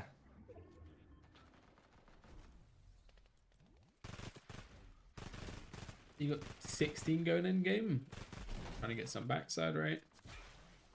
And you want to play height like the whole end game, or how do you want to play here to get more? Yeah, pretty sure just take it early, and then like just hold it, cause like when you have height. Screw this. Defensive fighting versus bros. Alright guys, in this video, I'm going to cover defensive fighting and how to fight versus somebody much 4 better minutes. than you when you're immediately put on the back foot. And normally what we do in this channel, or in this Fight Masterclass, is we'd sit down and we watch like Shark go crazy, maybe Shark break down this game. But what we're going to do instead is watch a Polish player, 2k earned on Łukasz Szarik right here. Pretty decent player, mind you, not like a terrible player.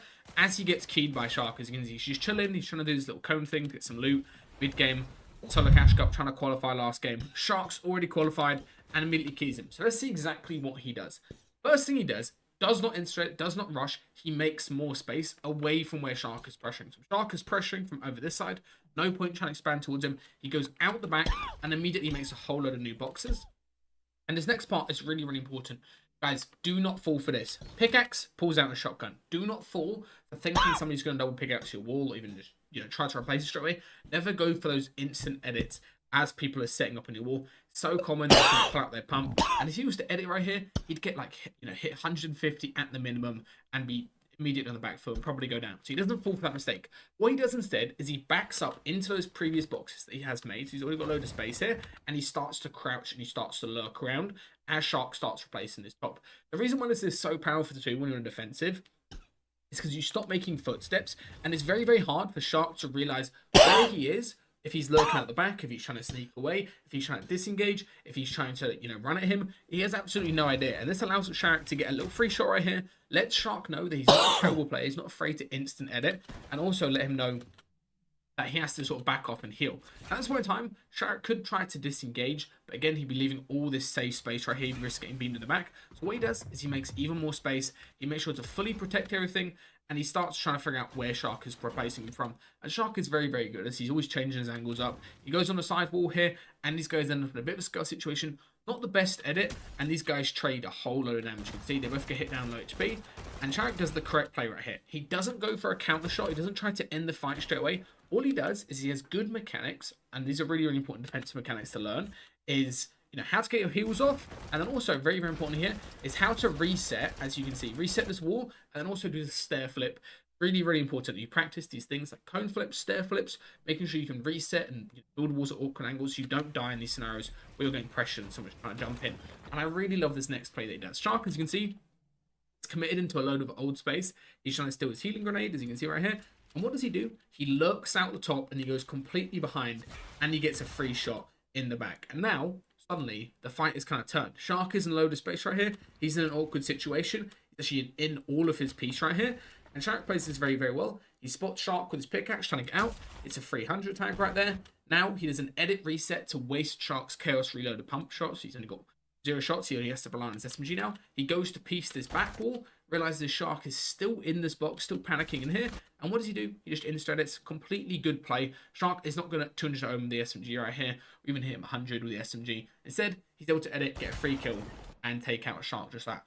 Really, really important thing that he did at the start of the fight is he didn't fall for a classic like instant play. He just made more space. He started looking. He got a free chip tag off when Shark was trying to replace him, wasn't sure where he was at. And then he played it very, very well when he did get hit low HP. He didn't panic. He made sure to back up, go back into his old boxes, had good awareness of where his piece control was and what boxes were his, and that allowed him to win the fight and go on to qualify to the Solo Cash Cup. And I mean, if you look how stacked Shark was compared to him, that would have been a very easy fight to lose, and he was able to come out on top.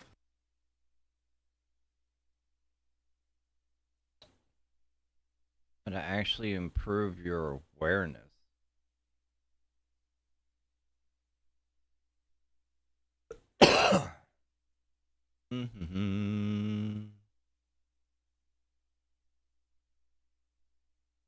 Oh, we know how to do aggressive box fighting. Just spray into somebody's wall.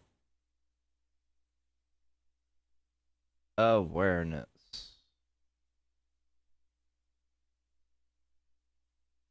In this video, I'm gonna teach you how to get significantly better awareness in your fights. But first, I want to take some time to just go over why developing high tier awareness is crucial if you want to become a good fighter. Because a lot of people hear about the importance of awareness, but never fully understand exactly why it's so important. As Fortnite's competitive develops, the average player becomes better and better. What that means is that during a fight, you may only get a couple of good opportunities to eliminate your enemy. And this is even more true when fighting really good players. Think of a time you fought someone crazy, like a pro. Getting even one chance to kill them seemed quite difficult, right? That's where the importance of having complete awareness comes in. You may only get one good chance in a fight. And a lot of people won't even see it since they're not prioritizing full awareness. Most players focus partially on their builds and edits when fighting, whereas for pros, that all happens without them having to look at where they're placing any builds or at the edits menu.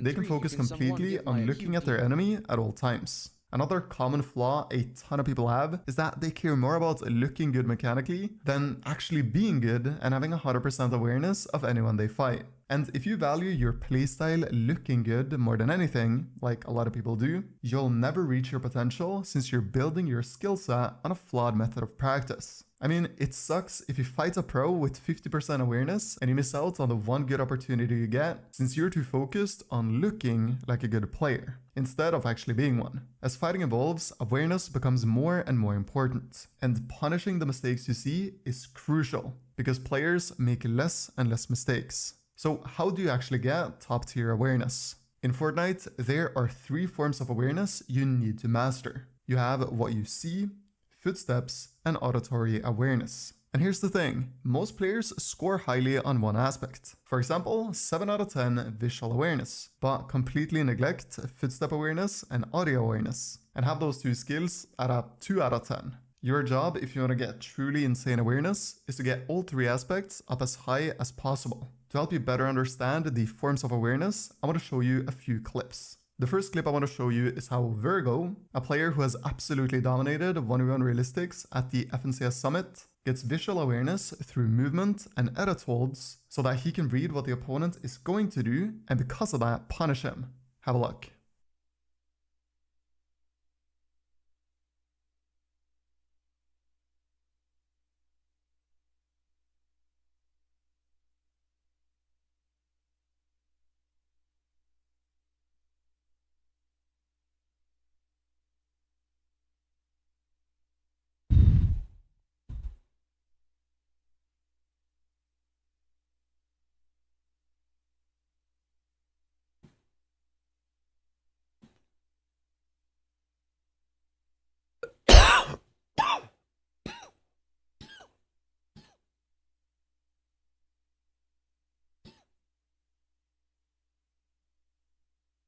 He's supposed to be saying this stuff, not typing it out.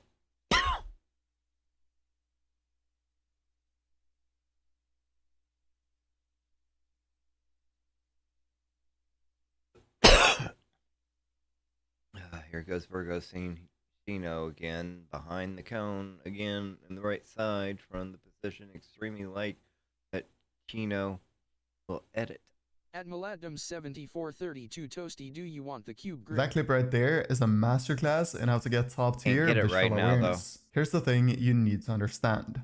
Anyone can learn how to do insanely mechanical moves that look great in highlight videos. But very few ever learn how to do those mechanical moves whilst being able to maintain total awareness. This is one of the biggest skill gaps you need to close if you want to truly master fighting. So the next time you practice in creative or ranked, try to never lose track of your enemy. Tell yourself that you want to have total control. I'm talking 100%. The next thing I need to touch on is auditory awareness. What you can hear can truly up your awareness a ton. If you can't see your enemy, you need to try to listen to where he is. Or of course, look for footsteps. A lot of people say that the vertical audio in Fortnite is terrible, that they don't understand whether someone is above them or below them. And because of that, I want to show you guys a clip of how audio sounds when someone is above you and how it sounds when someone is below you. What you need to take away from this video is that when someone is above you, the audio is much more bassy, deep or low pitched. Whereas when someone is below you, the audio is very high pitched. Unfortunately, the vertical audio doesn't work in the sense that you can clearly tell in your headset that one is above and one is below. So you need to learn to read the pitch of the footsteps. Low pitched and bassy above, and high pitched is below. Always. Have a listen.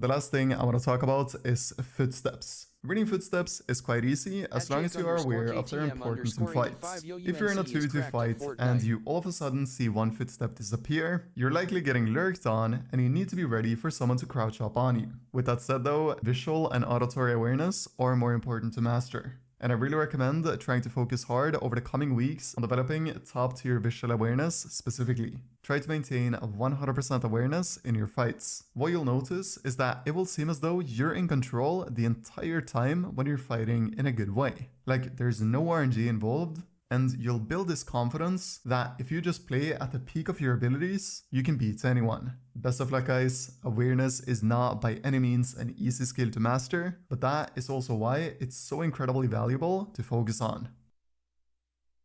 Nice. Yeah, that's one thing. OP wall replace.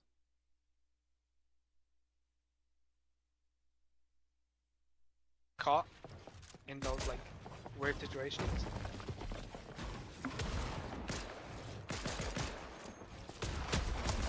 You see there, that's a good example. I got on the 2x1. You see what I did? I placed a stair with this wall edit. I'll show you again quick. I got on the wall.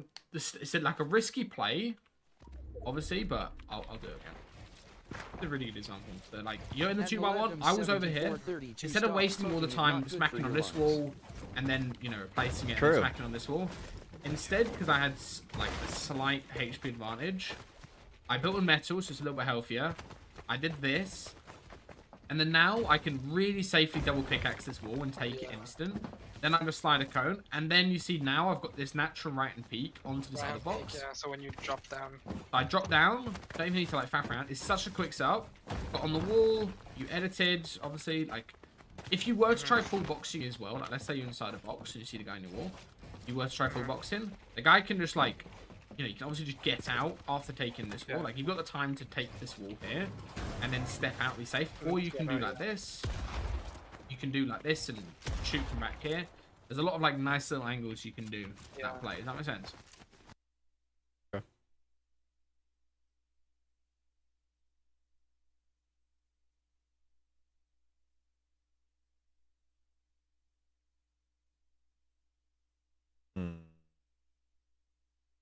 How long is this one? Advanced Fighting Strats by Marius. Yo guys, now I'm going to show you guys a lot of fighting shots that I use that you can use yourself. The first fighting strategy is the sliding shot. Let me show you how it looks. This strategy works really well and is a perfect way to catch your opponent off guard. Let me show you an example in game of why it's so good. Here, Pixie, my old trio teammate that I won at Grands with, used this strategy to win his game in heats and qualify to finals. The next strategy is, if you get full piece and there's no escape, you can then jump up in the cone, place a floor, and then phase through the cone while pickaxing or shooting it. You have to move while breaking the cone so you don't get stuck inside it. Let's say you get full piece and the floor above you is already placed. Then your only option is to sprint to the left when he's about to edit and then just run in his face and 50-50 him. This strategy should only be used in worst case scenarios where everything went wrong. The next strategy / tip is, instead of breaking the blue circle when facing through, you can sometimes look at your opponent when breaking the wall if it's low HP to keep good crosshair placement. This will make it much easier to hit your opponent for good damage. This next strategy you guys should already know is the edit reset. This strategy is pretty simple. Let me show you guys. The strategy is mostly about timing and using pre-fire after you have done the edit reset. This is one of the most OP strats, and if you're low ping, you should abuse it much more than you already are doing. You can also use it if you P someone and he's under a stair like this, and of course if you're double editing down on someone. If you do the strategy good, you won't have to make a perfect peek because of the shotgun delay of the opponent. Let me show you in a real fight how I use it. Because of his positioning in the box, I'm forced to do the edit reset because there's not really a good peek to do in this situation. And in this next one, the situation is almost the same. The angle I'm fighting from, I'm not able to create a good enough edit, so the edit reset works the best, even on some of the best fighters like Shark. The next strategy you guys should already know is the phase through. Now the phase through with AR is much better, and I'm going to tell you why. But first, let me show you how to do it. The reason doing it with an AR is much better is because if you do it with a pickaxe, it's much easier to get pre-fired, like you see here. You only want to phase through when you're almost full HP and your opponent is low HP, or if your mats are running low, so you have to do it. Here is an example of Chino, a grand finals winner, doing it in a solo heats endgame where his only option is phasing through because of the storm pressuring him from behind and his mats are running low, so this is his last option. All the fighting strategies can be practiced when you're doing when 1s to 2s, for 3s, for 4s, whatever, against your friends or randoms in the finals realistic map. I really recommend practicing these strategies in here since it's a more realistic environment. Huh.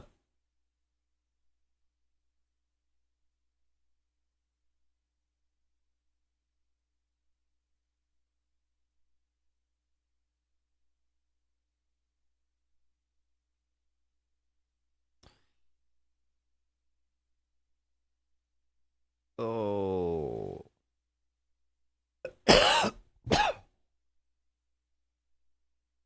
What do they got? Aggressive fighting. Nope, nope, nope.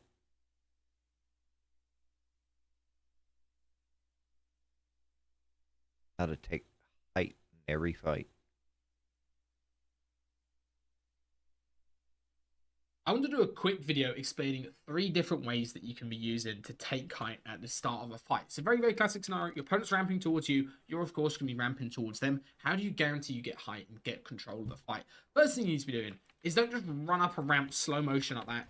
That's what everybody does, and it makes you look like an absolute drone. Instead, what you need to be doing am a drone. is sprinting and then trying to use the sprint plus jump and then the slide to get a little bit of a speed boost and get yourself as fast as possible up that ramp and to be accelerating towards your opponent. Of course, the faster you are, the more peaks advantage you get, and also the harder it is your opponent to hit a shot on you, even if they're ready for you, and even if you're peeking into them on a bad angle. Second thing, don't just run up the ramp like this. Instead, try to do one of these little quick angle turns. So you're going up, you quickly go to the left, and then you go back up, and now you've got 2 layers of elevation. Very, very good technique to be practicing. You can also do it in a slightly different variation where you do 2 ramps. Let's say your opponent's over this way, for example. You do 2 ramps like that, so your opponent is now going to be looking at those 2 ramps. You block off their vision, and then you turn to the left, turn to the right, and look, I've got this nice right-hand peek onto my opponent using these original ramps that they may be distracted. Maybe the guy's sitting down there trying to cone me and box me, and I'm all the way up here. I can get a free shot or get some free piece control from down below. A show clip of me doing that to Reese. Such an effective move, just doing this and then jumping up with the sprint jump is really, really nice.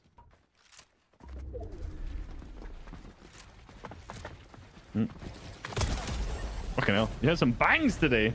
The next thing that's really, really important at the start of the fight is doing this all in combination with high walls. So don't just run up like this. Instead, what you want to be running to do, let's say your opponent's over this way, is running up and getting the high walls like this. Whenever you're doing a 90 in a fight, so example, your opponent's over there, get the high walls like that, edit through, and then suddenly you're in control, drop down, you can have a lot of nice angles. There's a lot of important things that you can do when you have the high wall control in a fight. And if you can learn to combo all of these different moves with slides to get the acceleration movement boost, then the high walls as well, you're going to have a much easier time of actually taking height in fights. And it's something I'd really recommend that you do as you're warming up. Practice using slides when you're trying to take height, practice all these different moves, and also, most importantly, practice retakes with high walls. So whenever you're doing any type of side jump, practice getting high walls at the same time and editing through them. Whenever you're doing any type of, just ramp retake like that, practice getting high walls as well. And whenever you're doing any type of move that involves you going towards the opponent, you want to be getting the high walls as well. So even if you're all the way down here, you're going to be looking up, getting the high walls, and then you can maybe set up a right-hand window, maybe set up a peek, or you can set up a simple little retake where you get the high wall on your opponent, so you block the opponent off like that, and then you just go to the side and you look from the side like this. Really good, effective peek. For the guy below here, it's very, very hard to hit the shot in return. I'm still stuck on... So your opponent is now going to be looking at those 2 ramps, you block off their vision, and then you turn to the left, turn to the right, and look, I've got this nice right-hand peek onto my opponent using these original ramps that they may be... Okay.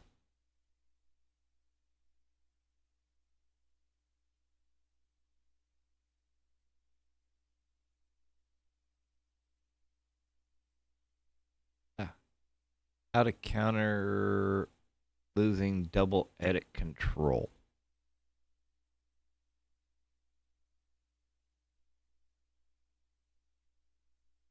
Alright, how's it going, guys? I want to show you some very nice plays that you can do whenever your opponent gets the double edits on you. So imagine you're ramping up in a fight for whatever reason. Maybe you're doing a retake, maybe you get caught unaware, and the opponent grabs the double edits on you. What should you do in this situation? Worst thing people do is they wait for the opponent to edit on them, and then they try to trade a shot.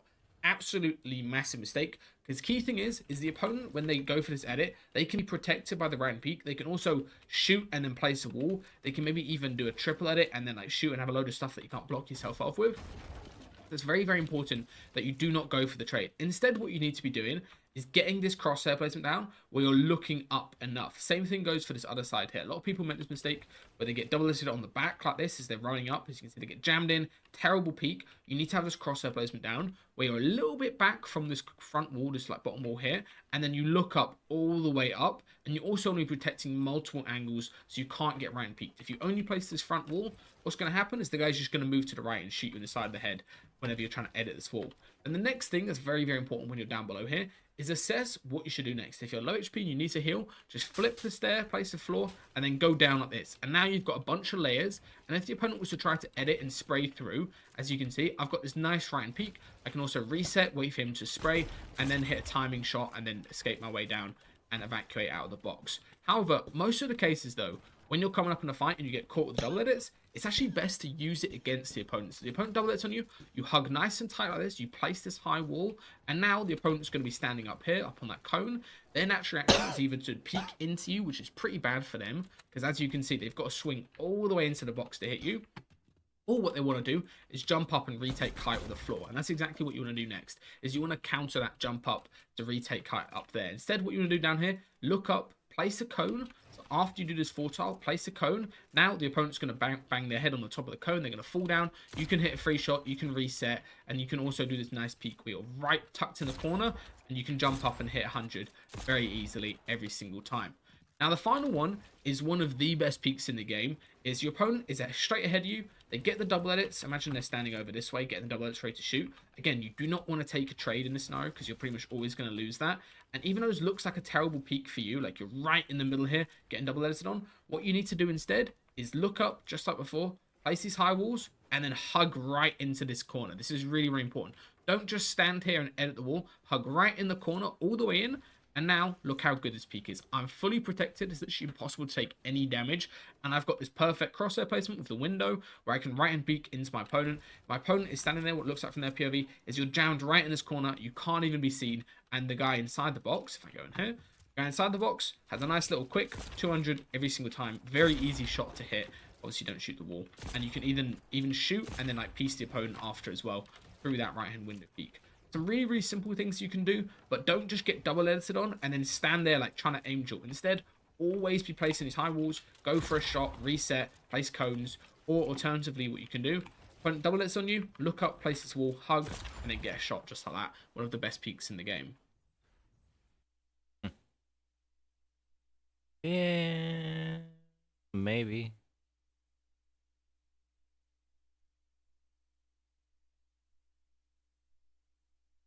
Easy pre-fire to catch opponents.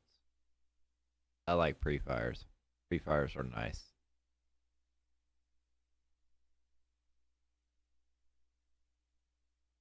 Alright guys, I want to show you a very solid play that you can do whenever you have somebody on a stair underneath you and they're coming up and you get the doubles on them. What most people do is they double edit and then either the guy angels and you just get hit, or the guy will look up and place a wall. So you can try to counter this by doing, you know, double edit and then placing your own wall. But then look, you're setting so many angles up. It's a little bit hard to hit the shot through here, especially if the guy's running over that way. What I found that works really well, and I've started doing this a lot more, is double edit directly on somebody while standing on the floor so you can't get blocked off.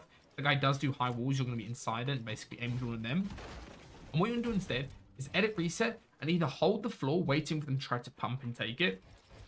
But they would pump and take it, and then you'd be able to just go for a shot straight after. Or what you do is you edit reset and then just wait for them to shoot, and then you pre-fire as they shoot. And this pre-fire time, you just wait a second and then you normally pre-fire just like that, and it works very consistently.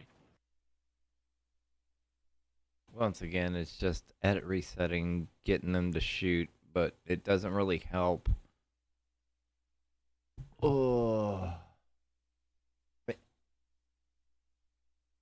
my problem when it comes to that, because some people, depending on how long the fight is, if you fought them before, blah blah blah, and what type of person they are, they might not be pulling out their shotgun to fight all the time. I mean, got a lot of sprayers. So they might be trying to spray through the wall.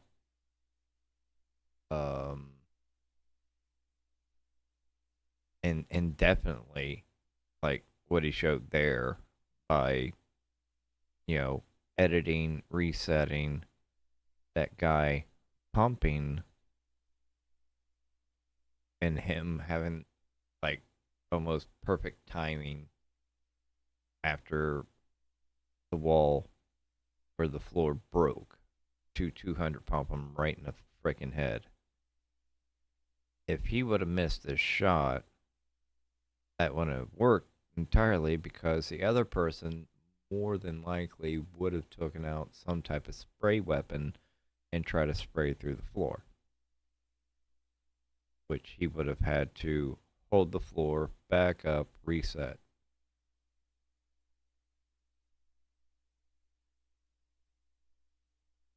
My experience, what I feel like anyways.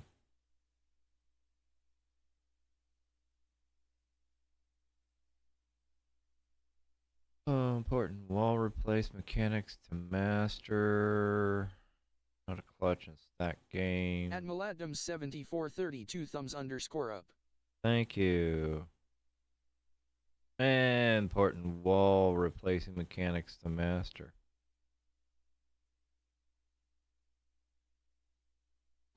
Alright guys, I want to do a brief video explaining some very important wall replacement mechanics that just not a lot of people are using. First things first is to always have, as you approach the box, is the left-hand wall set up, your own wall, it can be in wood, it can be in metal, whatever, as you approach the opponent's right-hand wall. This is really, really important. If you don't approach with this wall, the guy inside the box can do a million different edits. He can do this edit, he can do, this edit and shoot across, you can do this edit and shoot, you can do this edit and shoot, you can do this edit. So many edits he can do to get a shot on you as you approach. Just block off the wall. It's as simple as just block off the wall and start replacing on the right-hand peak. Now from here, it's very, very important you don't step out wide as you replace. Always be hugging tight to this wall right here, because if the opponent is to insta-edit, try hitting a shot. At the bare minimum, if you do get hit, you can trade your opponent as they peek. As you can see, if the guy was jumping up in his back corner, maybe he'd be trying to hit me and hit me like 50. Very, very important that you're able to trade and do equal damage in return. And if they're low HP and they're boxed up, that works out perfectly for you. It's going to allow you to end the fight instantly. So don't be stepping out wide, hug tight to the wall. And also something very important, as soon as your opponent edits and resets, that is the perfect moment to actually be very aggro and to make sure you're hitting the blue circle. You can see this blue circle, it lasts about 5 seconds, like 5 seconds flat. It's really important that you hit that blue circle as you wall replace. Otherwise, you end up like having fights that drag out like this because you're pickaxing the wall 3 times. Especially if your opponent just edit and reset the wall, or you already hit it once, you can basically just always be taking the wall within 2 pickaxe swings if you're mindful of where that thing is. And also, if you swing tight to the wall like this, you can see the blue circle is going to spawn somewhere near where I'm pickaxing. If I was to step out wide here and pickaxe the wall from back here, the blue circle is a crazy distance away, and now my crosshair placement's going to be messed up. If I was to try to hit it again, you can see my crosshair placement's going to be messed up. I mean, like looking up here as I grab the wall, it's going to be a little bit awkward. Always make sure place the wall again, that you hug tight, your blue circle is going to spawn nicely, and it's going to give you a nice instant wall take. And of course, with this wall take on the second pickaxe, you do need to step out just a little bit, otherwise your wall's just not really going to place, right? You do need to step out on the second pickaxe, but make sure your opponent isn't editing on you, and make sure that first pickaxe that you're doing, especially if you're trying to double pickaxe the wall, is at a strong angle where you're nice and tight to the wall, and then you can come in for the second pickaxe and take the wall straight away. You can also do this setup, which I covered in a coaching session. I'll play the clip in a second.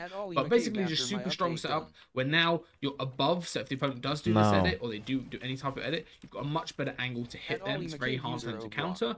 And you can also do it as, so let's say you're above. You can also just quickly set up this wall place and start smacking on the opponent's wall and be very, very confident as you do it. Caught in those like weird situations.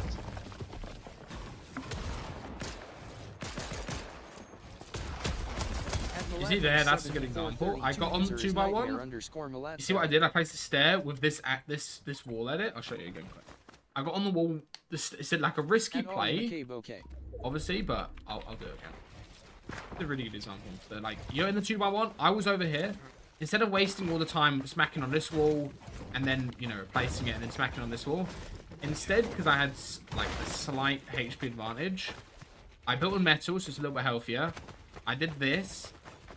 And then now I can really safely double pickaxe this wall and take it instantly. Oh, we got this. Then I'm going to slide a cone. And then you see now I've got this natural right and peak onto this other box.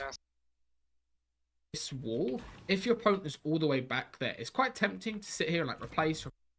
You're approaching a 2x1, it's very, very important you don't waste time and sort of faff around replacing this wall. If your opponent is all the way back there, it's quite tempting to sit here and like replace, then come over and then replace. But look how much time I've wasted while the opponent's getting their heals off, while I'm not pressuring them correctly because they're in the wrong box.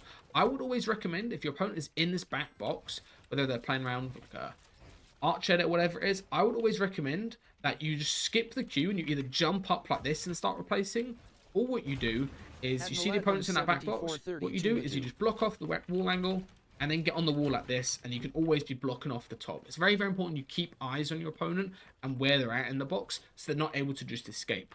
Alright, now let me show you this really, really good cone edit that you can do. This very, very classic scenario is your opponent has a cone in their box, you take the wall, so you're able to grab the wall, and they're just going to edit the cone and they're going to try to escape, especially on this right hand peak. As you can see right here, so the opponent is going to edit the cone and try to escape.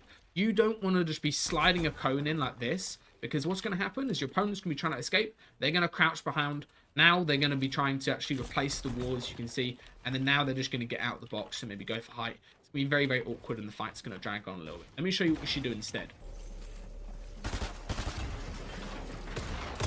No, that edit actually fucked it because I was going to replace the wall. If not, fuck. Oh. What the fuck? Don't just replace the cone and then try to aim draw them. Instead, what you want to be trying to do is obviously you have this wall protected, so you're covered. And then now the opponent is in this box. You're fighting on the wall. They edit their own cone. You get the wall. You want to spray quickly. Do this edit, whether it's a 3 tile like this or whether it's a throat angle like this, as you can see, where you edit straight through. What this does is it makes it so they can no longer replace the wall. As you can see, this wall edit I've done, they can no longer replace it. Same thing with this one. It's super awkward to replace the wall. What often happens is they end up shooting the cone edit itself, and you're able to get a free shot as they've got pump delay. Literally all you do is this tile plus this tile, as you can see like that. Or you can also do like this as well. Both of them completely mess up the opponent, and if they do try to edit down as they're falling, you can normally get a shot because they're fully exposed, compared to if you just place a normal cone and then they, you know, break it and then they go down afterwards. Very, very strong set of cone edits. And what it looks like in full motion, I'll play some clips of it. You guys can see exactly what I mean. Play some clips and he shows one.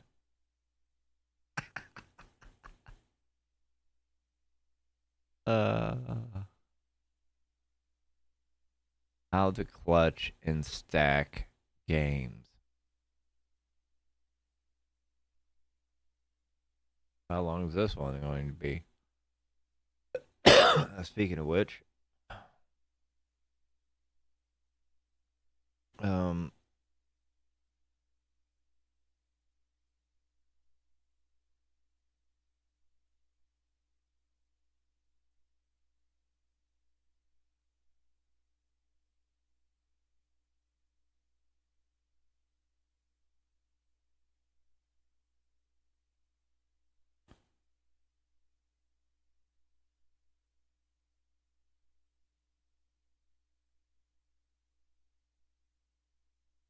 there it goes. 8 gigs. Woohoo!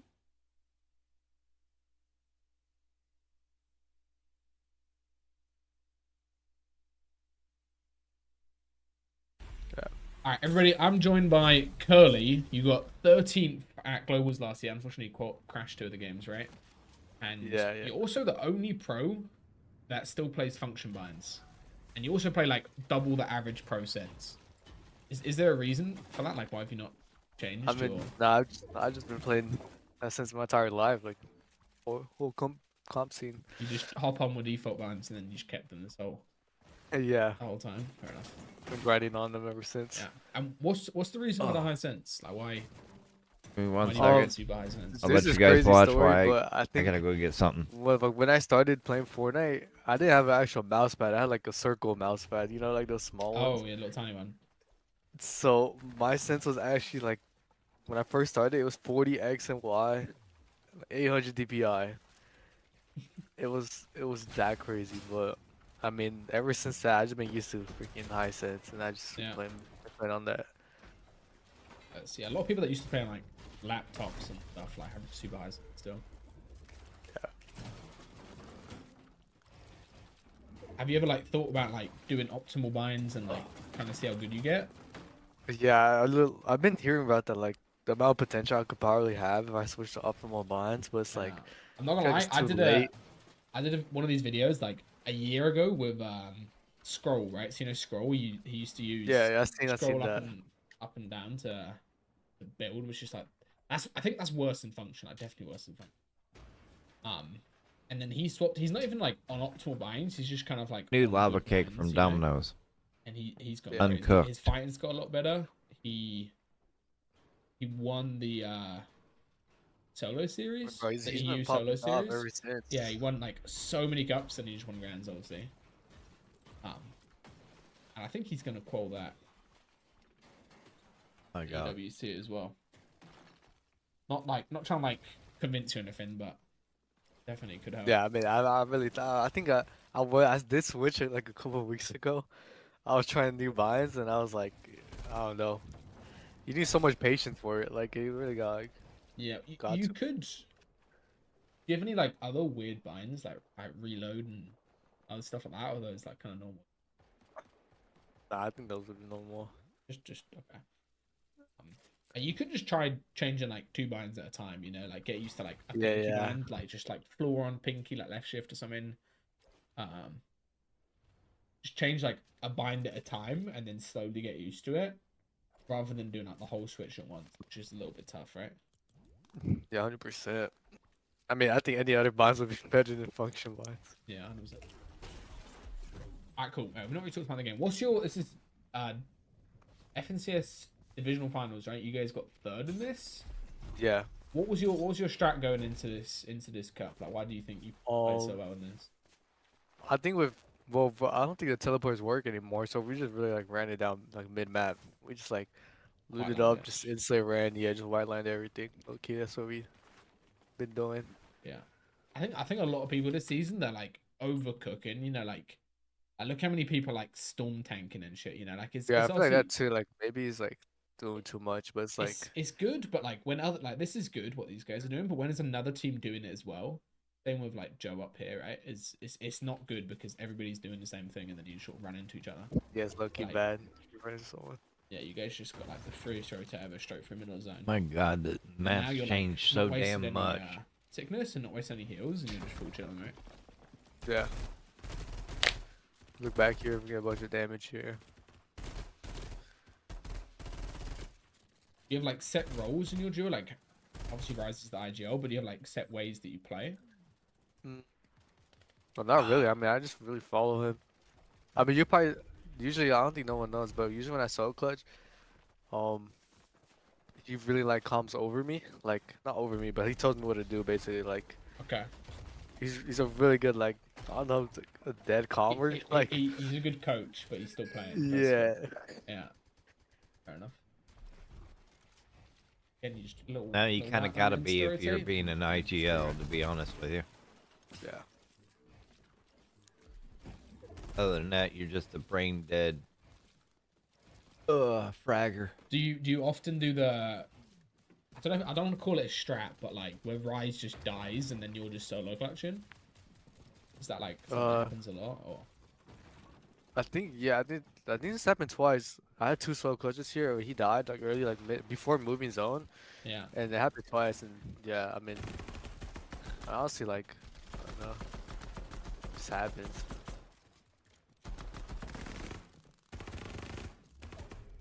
When you're playing this sort of role where you're just supporting rather than you're not really fragging, right? You're just sort of playing off of what Rise I'm is just doing. playing off him.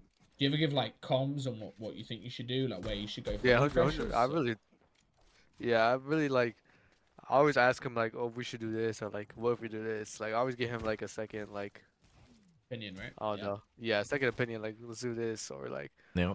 Or sometimes if I'm really like, trust me on this, then I do it. You know, like. Yeah. Like that. Damn. Do you do any aim training on your 16 cents? I've been trying to, but it's kind of hard. Yeah, it's a bit like. Do you play like a low ADS sense? Not play like 60, I think percent. Yeah, I'm Right here we shock, and Brian just gets like blasted because there's a team here. Like he dies right there. Cause it was either like we shock and we get like blasted by height, or we just like run it. But I mean, in my head, I thought we should like just like shock overlord ahead. it. Yeah. Cool. And now we got the very nice. There's a bunch of solo clutch here. But do you like think about stuff when you're solo clutch, or do you just let your teammate come over from Yeah. Like, I mean, obviously, like I'm thinking in my head, but if he says something that I'm like, okay, yeah, maybe I should do this, and then like, yeah, I should do it. Do you have any tips for like how to solo clutch, like generally, what, like how you trying to play? Still a lot of duos up. Slow. I think there's one thing I used to do really bad, was just like I would die with like 5v5 still. Like like I would say just play all your builds out, like till you have no builds. That's what I do here. I'm pretty sure you can see.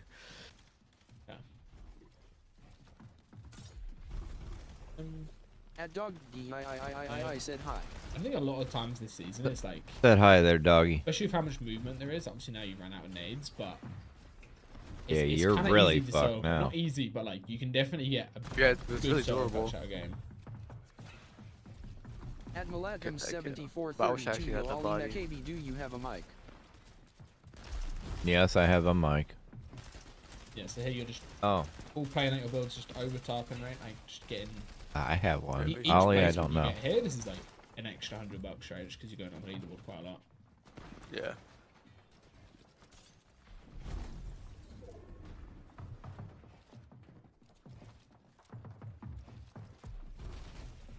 How do you like to like go for kills in these scenarios? Like looking down? Yeah, looking down, or maybe like playing aggressive too. Like, or I think right here, Ryza told me to play aggressive, cause I needed points to like, if I really wanted to get second, I would need to play aggressive and stuff.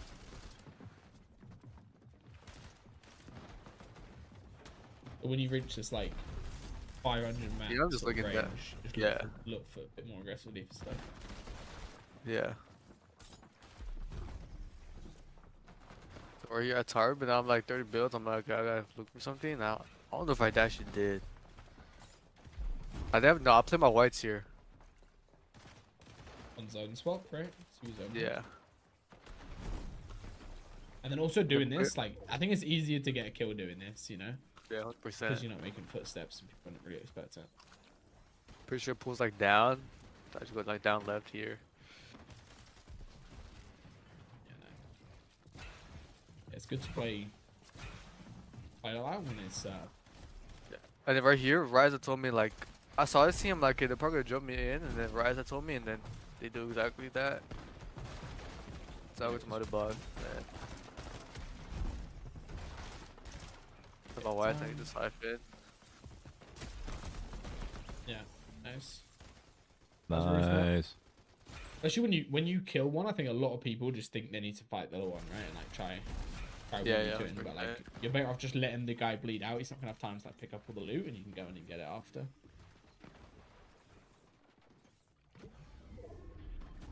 Here you check height, right? Trying to make sure. Okay, looked at, and it pulls kind of towards you a little bit.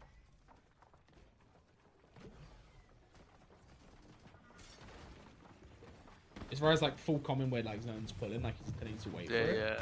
Yeah. Good.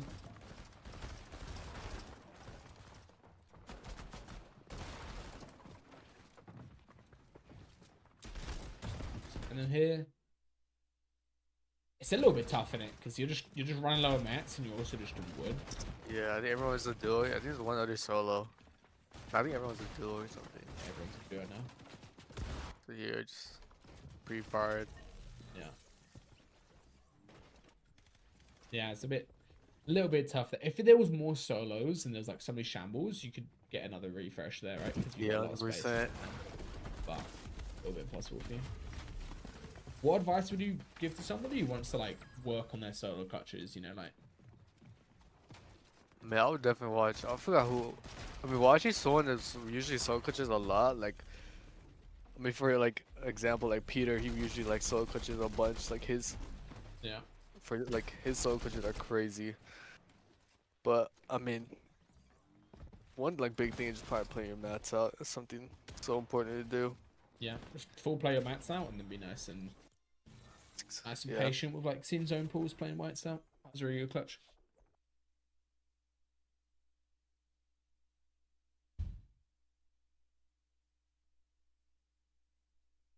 Virgo's OP fighting strats. Or actually, no. Oh, damn it. Everybody loves Peterbot. Shadow versus Peterbot and Poyo. Shadow, the Pete Assassin is My the new bad. name. Yes. Taking out Pete right here in a div cup final. So look, I like try to lurk. I don't think he saw me. I could have got like a max in here, but Virgo shot and then he had like 100. So you don't get like tunnel vision like spraying one. You like focus on where the other one's jumping on you. yeah, right here he goes for a double at it. I just hit a 150.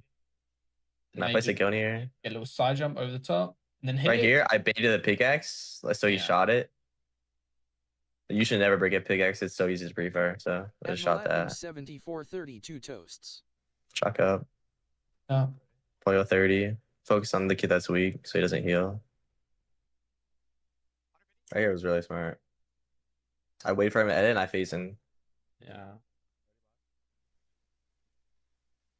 Wait for him to edit. Yeah. Yeah. Especially at that angle. Bang. Look just like that. Oh, this is actually a really good thing that I did. I mean, we did bad this game, but the finals, right? Yeah. I did like a really. I accidentally didn't get an Eam's box here, but like this is Josh. Like I look outsmarting him. Like in a box, like he should have easily killed me here. I just play ramps all the time. Yeah. I die with these mats. No. At Maladum 7432 toasty, do you want? I dropped down, place the wall, and then she says, I need a Grim. You doing like mechanics training for those stair flips, or is that just talent? Nah, it's just habit. Yeah.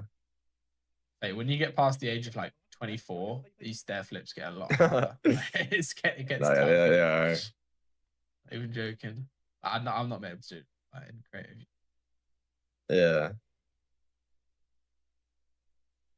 Mechanic training is good though. I just don't like warm it up with like stuff like that. I like to like fight people. Like I like to play like Martos or something.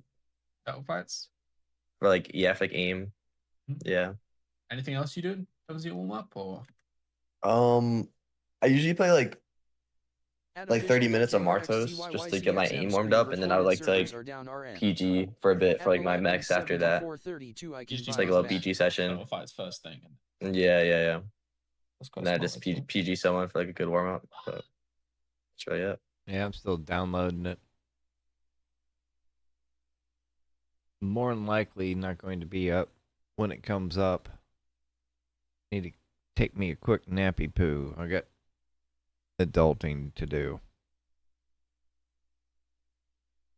I am doing this currently just to one give you guys,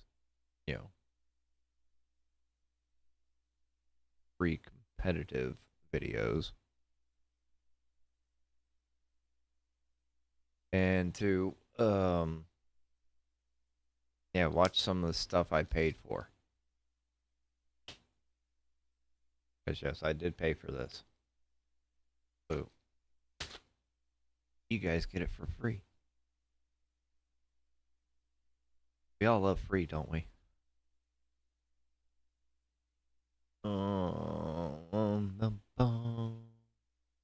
Elite Fighting Playbook.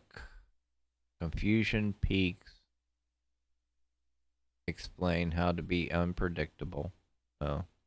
Be old. Don't follow everybody else and do your own thing. Learn these wall replace strats now. I thought we just did wall replace. OP wall restrict. Jeez.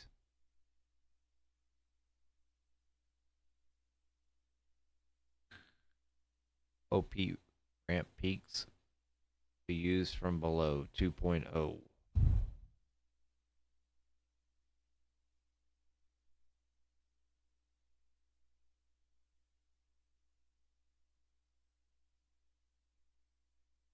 Where to position in boxes 2.0.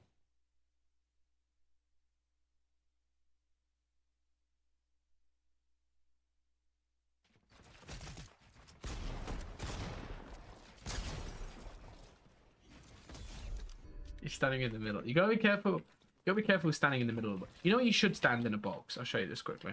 Okay, so imagine I'm boxed up. The actual best place to stand in a box is... It's kind of hard to explain. So you see how the box is divided into 4, right? Like if you hold the floor, right? You wanna imagine the box is divided into 3, and then stand in the back third. Do you know why or not? So you can see. Yeah, if you stand in the middle, you get put in the cone, or if they place a stair, you get stuck under the stair or in the stair or behind the stair or something. But if you stand in the back third, like here, now if I was to place a cone and you were to place a cone, it would be yellow, so I would be able to get a shot off as you place the cone. And look, you can't even see me, right? Like it's such a hard shot to hit. And then also, if you were to place a stair on me, this back third, I have the safety now where I can edit down easily. But if you're standing in the middle, right, like you were, that's how you died actually. If you're standing in the middle like that, when you edit down, you're like stuck awkwardly. You can get stuck on top of it depending on, you know. So you got to be very, very careful. I would always recommend standing at the back third. It also makes your peaks better when you're defensive because you're further back. If you stand like towards the front half, this is a much better peak because the guy's at the front. But if he's at the back and you place that cone, so you place a cone on me and I'm standing here, now, suddenly, it's not a good peak. I can pre-fire you and then get down out the box, right? Just because of where I'm standing. Does that make sense or not? Yeah. It's very, very good. It's so good when people do like a quick edit play on you. If you're standing at the back of the box as well, rather than you be standing at the front or the middle and getting hit, you're at the back. So even though I get shot on and you get the piece on me, I can just get out. And then now look, you see where I'm at? Try peek me. Like you see the peak I've got, it's like floor peak. It's like a little rat peak, but it's good. You edit the back, and even if I'm back here, I can just jump up and hit you for, you know, a 1 pump maybe. Okay. Okay.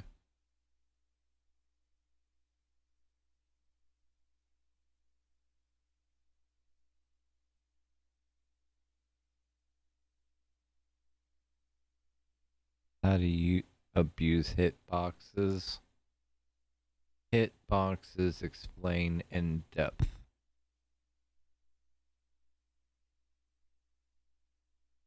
How to jiggle peek.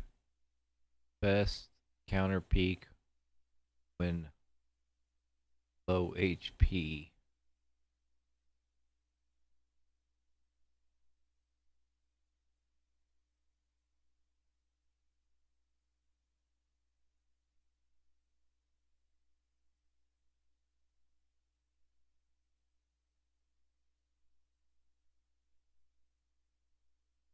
At Maladum7432, did you stream yesterday? Yes.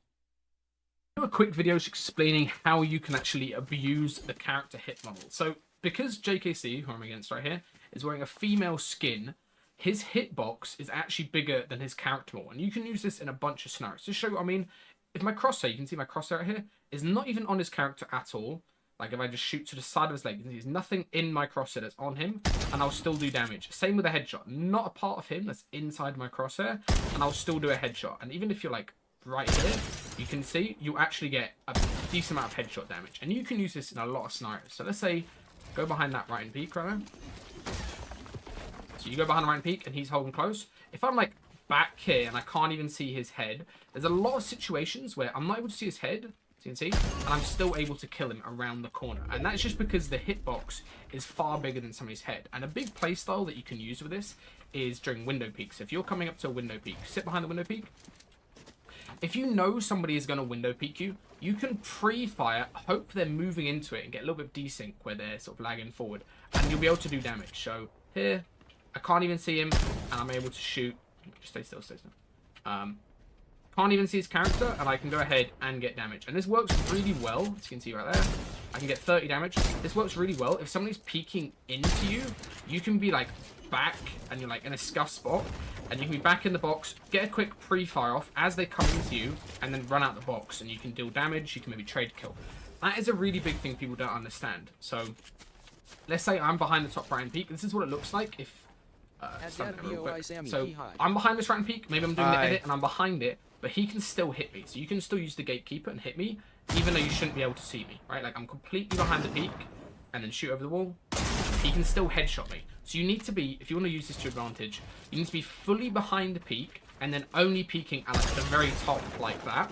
Or you need to make sure when somebody is doing that peek to you that you're always pre-firing. This is why using a pump or even a gatekeeper with extended mag is really good for this, is because you can always be pre-firing people around peaks. Like right here, I can literally go behind the wall and then barely see him. Yeah, just stay there.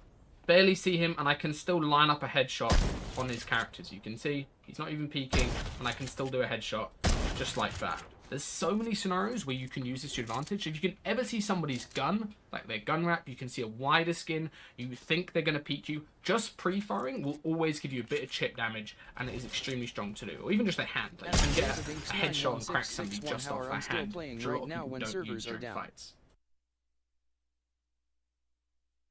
Oh, you're in a different part of the world, probably.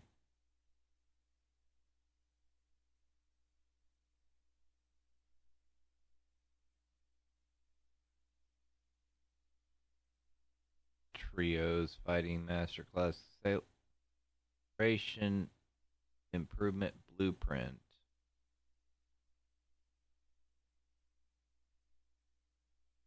Ooh, box fighting mastery.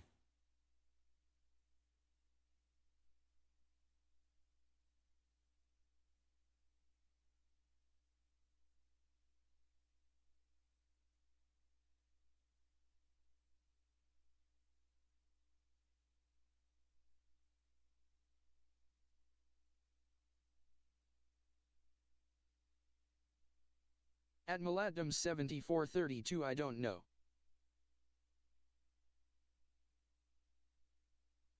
Don't know, huh?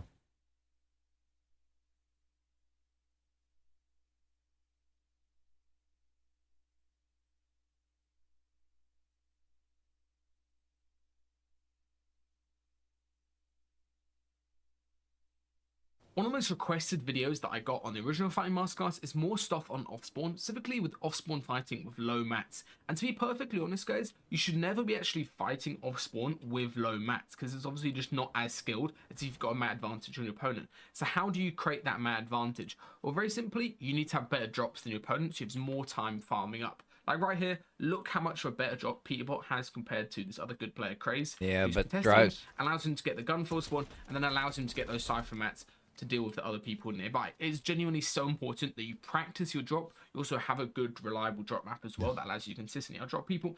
And also, very crucially for your drop map, don't just drop for like a random building. Try to drop for one that has the most loot density. And what I mean by loot density isn't just necessarily the amount of chest spawns, because a lot of chest spawns and buildings can be really far apart and it's not much to farm, but loot density in terms of barrels, in terms of very quick farming things you can do, like breaking chests down to actually get boons and get the chests very quick, as well as even barrels are really important for a drop spot, just so you don't have to waste any shield. And the really key thing of landing at a spot like, you know, this front side of the house right here and then getting these barrels is look at the mat advantage Peterbot has on everybody else. This guy, he's got more mats than this other player right here. He's got more mats than, as you can see, and also this other player over here. He's got more mats and shield than every single person in this drop, which of course he's going to use straight away. The really key thing with off-spawn fighting is as soon as you get those advantages, so having more mats, more loot, more shield, you need to use them straight away before your opponents can rat around and loot up even more. So that's exactly what Peterbot does. He starts running straight at his opponent, and the next thing, and this is genuinely so important, is just knowing how to off-spawn fight and the dynamics of the building, how every single room connects to each other, as well as having good movement in off-spawn fights, I think is really crucial. Now take a look at Peterbot's movement right here. He's placing cones to not fall down a little bit more. He knows the exact building layout, so he's not chasing this guy through a door. The guy could do around peak. Instead, he's cutting them off, going through the building, doing a nice little cone edit, so he's not approaching on a left-hand peak. And now he knows exactly which windows he can mantle through to actually chase down this other player. So even this other player finally gets himself into a good position. There's just no chance he can win this fight. Peterbot does the nice play, jumps in, takes the Angel, and gets even more mats. And then take a look, as soon as he gets this amount of mats and gets himself back up to 200, he gets a little bit more time to loot up the 3 buildings. And he's going to go ahead and start fighting the other person nearby, which I think is really, really important. Don't just faff around in our spawn. As soon as you're, back to healthy, he's got a good amount of mats Don't right here. faff He around gets now. loads of wood and brick very quickly with the gold river. He goes straight back and he starts fighting this other person who's trying to get the vault from him. If you take a look at the mat advantage with this our spawn, look how much more mats as well as more loot this guy, Peterbot has than his other players. Like, this guy's basically just cooked. Even if he was to get the vault, Peterbot is of course not going to let him. And take a look at how much he plays this on spawn fight. First thing he does is a double pickaxe, which normally, you shouldn't double pickaxe. Everybody knows that, right? You shouldn't double pickaxe walls. But look what he does. He double pickaxes, waits for the mistake, which is a really, really key thing with any type of early game fighting. It's because people are a little bit more shambles. Like this guy, he's only got a auto shotgun, not the most mats. He might want to run straight out at Peterbot, which is what he's playing for. He double pickaxes, baits that the guy's going to edit, doesn't quite catch him. Again, does another bait right there while he swaps angles. And as soon as he spots the guy's mistake, as you can see, he gets the close warning, pieces the guy up, and unfortunately the replay lags, but he basically just maxes the guy and takes him out very, very simply. The key thing, of course, Peterbot isn't saying the fighting, to learn from that, is it's more so about your drop when it comes to a drop spot, as well as the loot density, and then having knowledge of the POI, knowing where you can get high yield mats, knowing where you can outflank your opponent, like here. He took the time to loot the whole way back, getting loads of wooden brick, and that has allowed him to easily win this fight versus the other player. And now he's of course got the whole drop uncon, and he's got an easy time of getting the vault as well.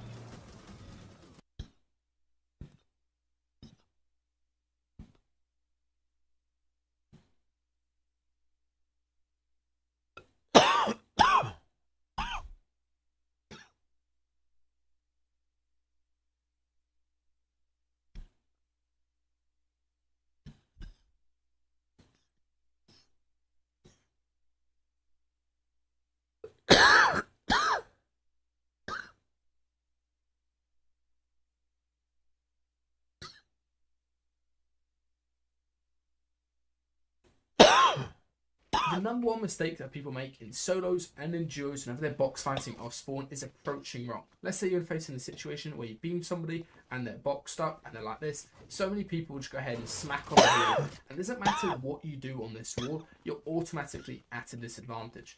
What you should do in this case is try to approach from this side, and always, always, always remember the fact that you want to be creating a right-hand peak naturally as you approach the box. How old is this? Playing off a left-hand wall, so you always have a wall to your left. Doesn't matter if you're approaching from, let's say, the long side of the box this way, and you've got a left-hand wall here.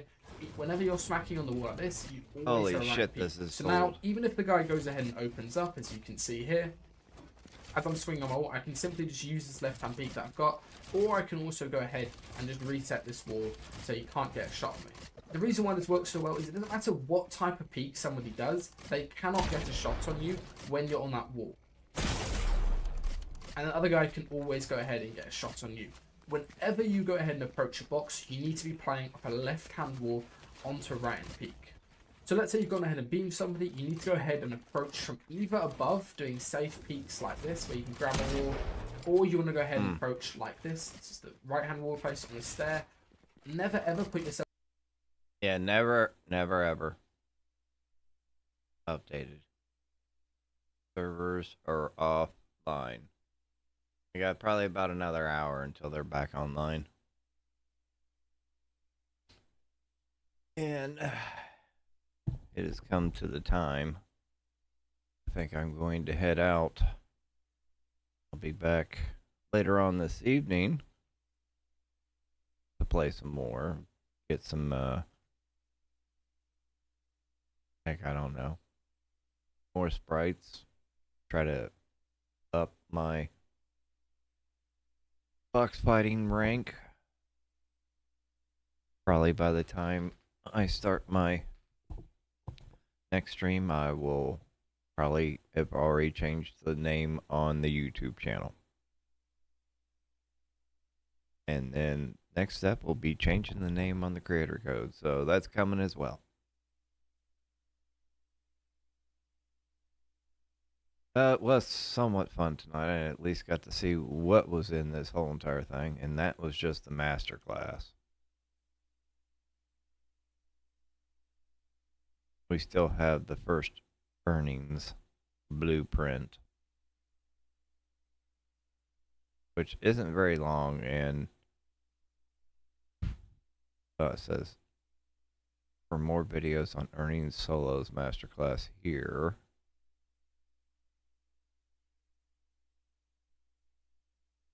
But I guess this is for chapter 7. Supposedly.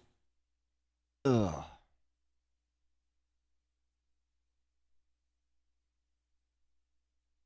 How win games on high ping. Let's try that one, and then after that we'll call it a day.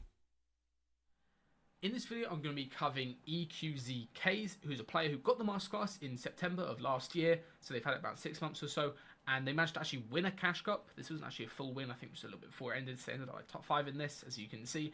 And then they also have just managed to make earnings again, which is really impressive. And they're doing this from Spain, right? So Spain does not have the best ping at all to EU. I think it's like 40 or 50. So I'm going to show you guys how you can fight, how you can find refreshes, and most importantly, how you can win games by thinking about your win condition of taking height later on. So you're going to be in the best position 40 or possible 50. to win the heal off at the end. Right here, Kaze gets W keyed, and he's obviously on higher ping, not the best setup, so take a look at how he plays this fight to most importantly not go down. Just because you guys are on high ping doesn't mean you need to be trying to win every fight. You don't need to be dropping high kills in finals. That's realistically not going to happen. Just take a look at how he plays this fight. First of all, he's playing very good angles the entire time. He's always holding a nice like right hand peak like this, where he can't get caught out by somebody, and this means that he's going to pressure constantly, doesn't get caught out right there. And most importantly, even though he's not able to get this floor, he keeps up enough pressure on this other player. The other guy is now going to disengage as he keeps getting his tops replaced. If you're high ping, I'd really recommend avoiding not fighting directly on the wall with somebody, and instead play from an extra box above, try to pressure the tops, and that of course, if you do this correctly, means the other person's going to run into limited options. You can see here, he's just playing from the top the entire time, and no point is he smacked on a wall really. He's instead just pressuring from the top, always making sure he's got safety edits. So right here, he's got 3 things he can reset. So even though when he gets caught off guard right there, the guy runs out on him, he's able to heal up for a second, and eventually makes the correct call here, which is to disengage, right? There's no need to actually take this fight. He's trying to get the bunker in this spot, so he's just going to disengage from this fight and let the other person do the same thing. Fighting on high ping is all about just playing nice, slow angles, letting the other person commit, try to peek you, and then you try to catch them off guard as they do it. Later on to the game, Kaze is having a really rough mid game. As you can see, he's pretty shambles on heals, so he actually makes a very smart play, which is going out of zone. He's intentionally rotated out of the zone, even though he pulled it, to double into one of these vaults and try to get some extra loot. If you guys ever need extra minis, perhaps some extra medkits, or just slightly better guns if you're fairly shambles, going into these vaults is a really good idea. As you can see here, he comes in, he gets some extra minis, as well as he gets the sniper, which he's going to use to W key his next player in a second here. The key thing is, though, of course, he knows he's not going to win this game, and because he's about 20 minutes into it, and this is his first game, it's probably better to die now and then get an easy game next and play out 3, rather than trying to play out this full game, get like 25 minutes in, and then potentially not get that 3rd game at the end. So as you can see, he's going to W key, and he chooses to go for a guy in wood. If you're on high ping, guys, I'd really recommend not trying to fight players who are in brick or in metal. It just takes way too long. You tend to have to pickaxe. However, when you're approaching a box like this, you can actually just use your guns a lot more to take walks. First of all, he's got the wall of HP. As he comes over, he gets to replace. This guy wasn't holding it. And then right here, gets a nice crack onto the other player. And take a look what he does. Instead of pickaxing and trying to replace the wall, instead, SMG sprays straight through, and then swap to the sniper, get straight onto the other side of the ramp. Doesn't even replace anything, right? Doesn't replace the cone or the wall. He just gets straight into the box, 50-50, so that HP advantage. And now he's got a nice refresh, and that's going to help him for the rest of this game. But he still needs to get some more kills, since he's not as stacked as possible. And most importantly, he doesn't have super good mobility here. He's only got the wings. Right here, Kaze has a really nice rotate, which is just by saving the dashes from earlier. So you can see he's nowhere near the underworld, as the whole way over here, and he saved these dashes just for a rotate later on. One thing I would say that you guys can do is probably just pause after using one of the dashes, so you don't get in a situation like this, where as you can see there's 3 people behind him that could potentially pump him. Just pause in a spot where you look clear, pause in wood, and then he could probably just use the wings to rotate the rest of the zone. Instead, he uses all 3 dashes, which again isn't the worst call ever, but it does result in him getting shot in the back and losing a bit of HP on his rotate right there.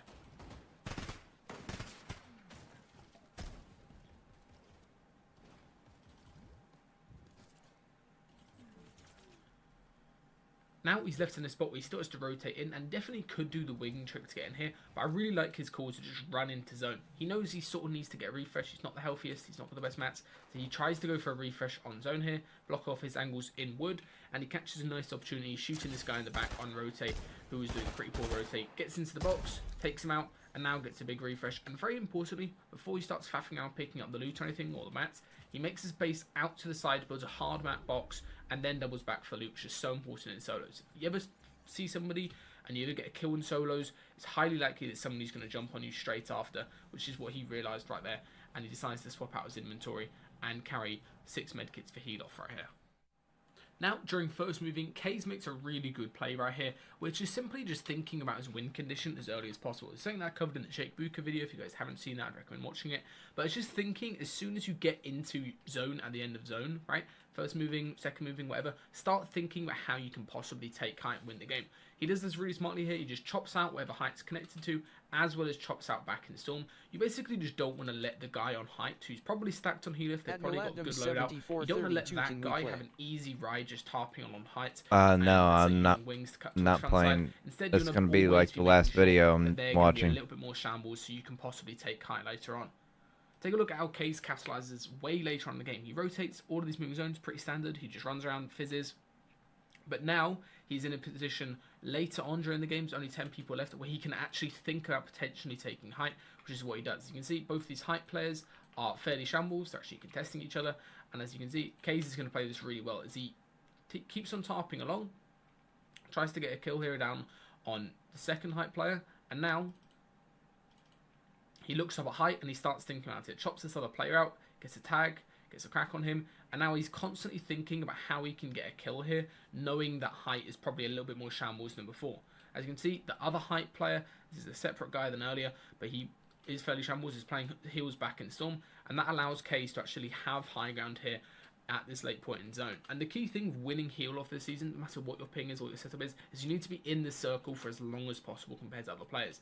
So even if somebody's super stacked, if you force them off of height, right, like this guy, as well as the guy who's backside playing their medkits early, there's a 0% chance they're going to win the game. So as you can see here, Kaze is super shambles, he's going to drop down. It's a very nice place to try aggro this other player, and then immediately realizes he can just keep on playing circle. Plays it for as long as possible, spots a nice opportunity to grab some extra mats as well as medkits right there, and now he's in a position where he can 100% win this game because he's the last one in circle. This game definitely wasn't perfect from him. There was a lot of small mistakes. However, his fighting on hyping as well as how he played the height take later on to shambles to other players means that now, even though he's taken a lot of storm ticks, all of these other players have been playing heal off way too early. Even though they've got way more heals than him, because he stayed in the storm for as long as possible, that means that he's going to win this heal off right here. Takes out the other player that he tagged earlier, and now all he has to do is walk back. And he does have the slight issue, which is he can't find any other heals. But as you can see, these guys who have gone way into storm earlier are going to get hit by storm sickness, and that allows him to win. And this is how close it was at the end. Is this guy's getting hit by storm sickness because he went early, whereas Kaze survives on 10 HP to make another $100 of his. Ow. Oh, that's gotta be shitty. That's gotta be shitty. Yep, I have adulting to do later on today, so I need to get me some sleep. At least a little small nap. I'll be back later on this evening. And yeah, play some more. So come back later on. And who knows? I start adding some people so I can get some sprites. I like sprites. At Pineapple Lemonade 1247W stream W grind earlier. If you get bored. YK what to do, tongue sticking out, have a good morning / day, smiley face. If you get bored, you know what to do. I don't. I don't. No, that's why I need you. You gotta tell me. What am I doing?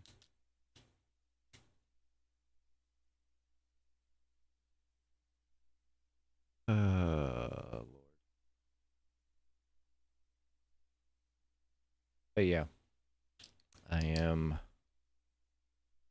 heading out for the morning. Sorry I didn't get to play all that much tonight, but I did have a thought about not streaming it all, and I thought, no, can't do it this time. So you guys got a little video compilation or compilation of what I spent $25 on. So now, now you know what you get when you buy. You get 283 like individual videos for one and 17 for another.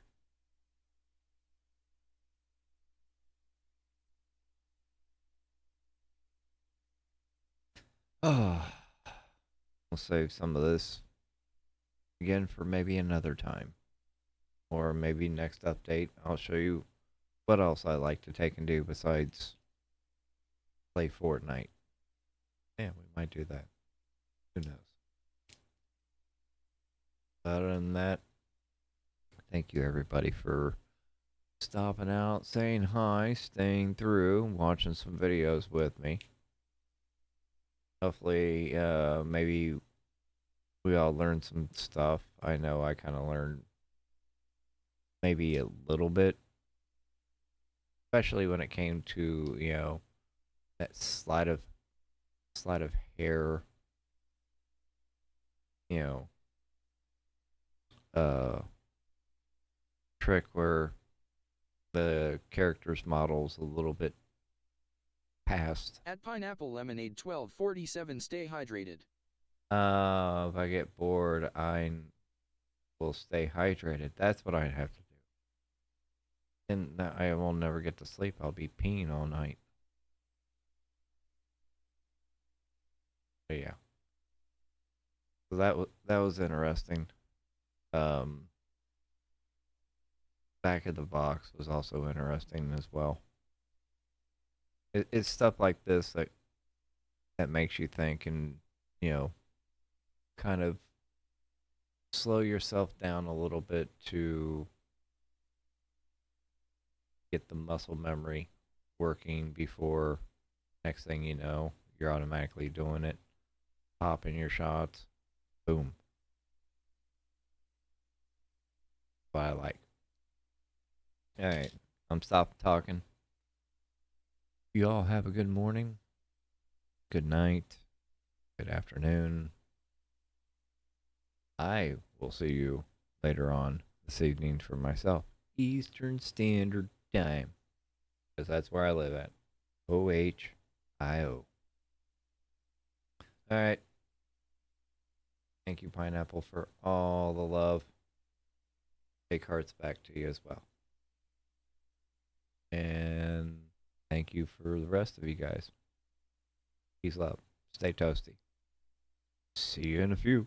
At Tori Johnson 6402, what time is it for you? It is 5:20 in the morning.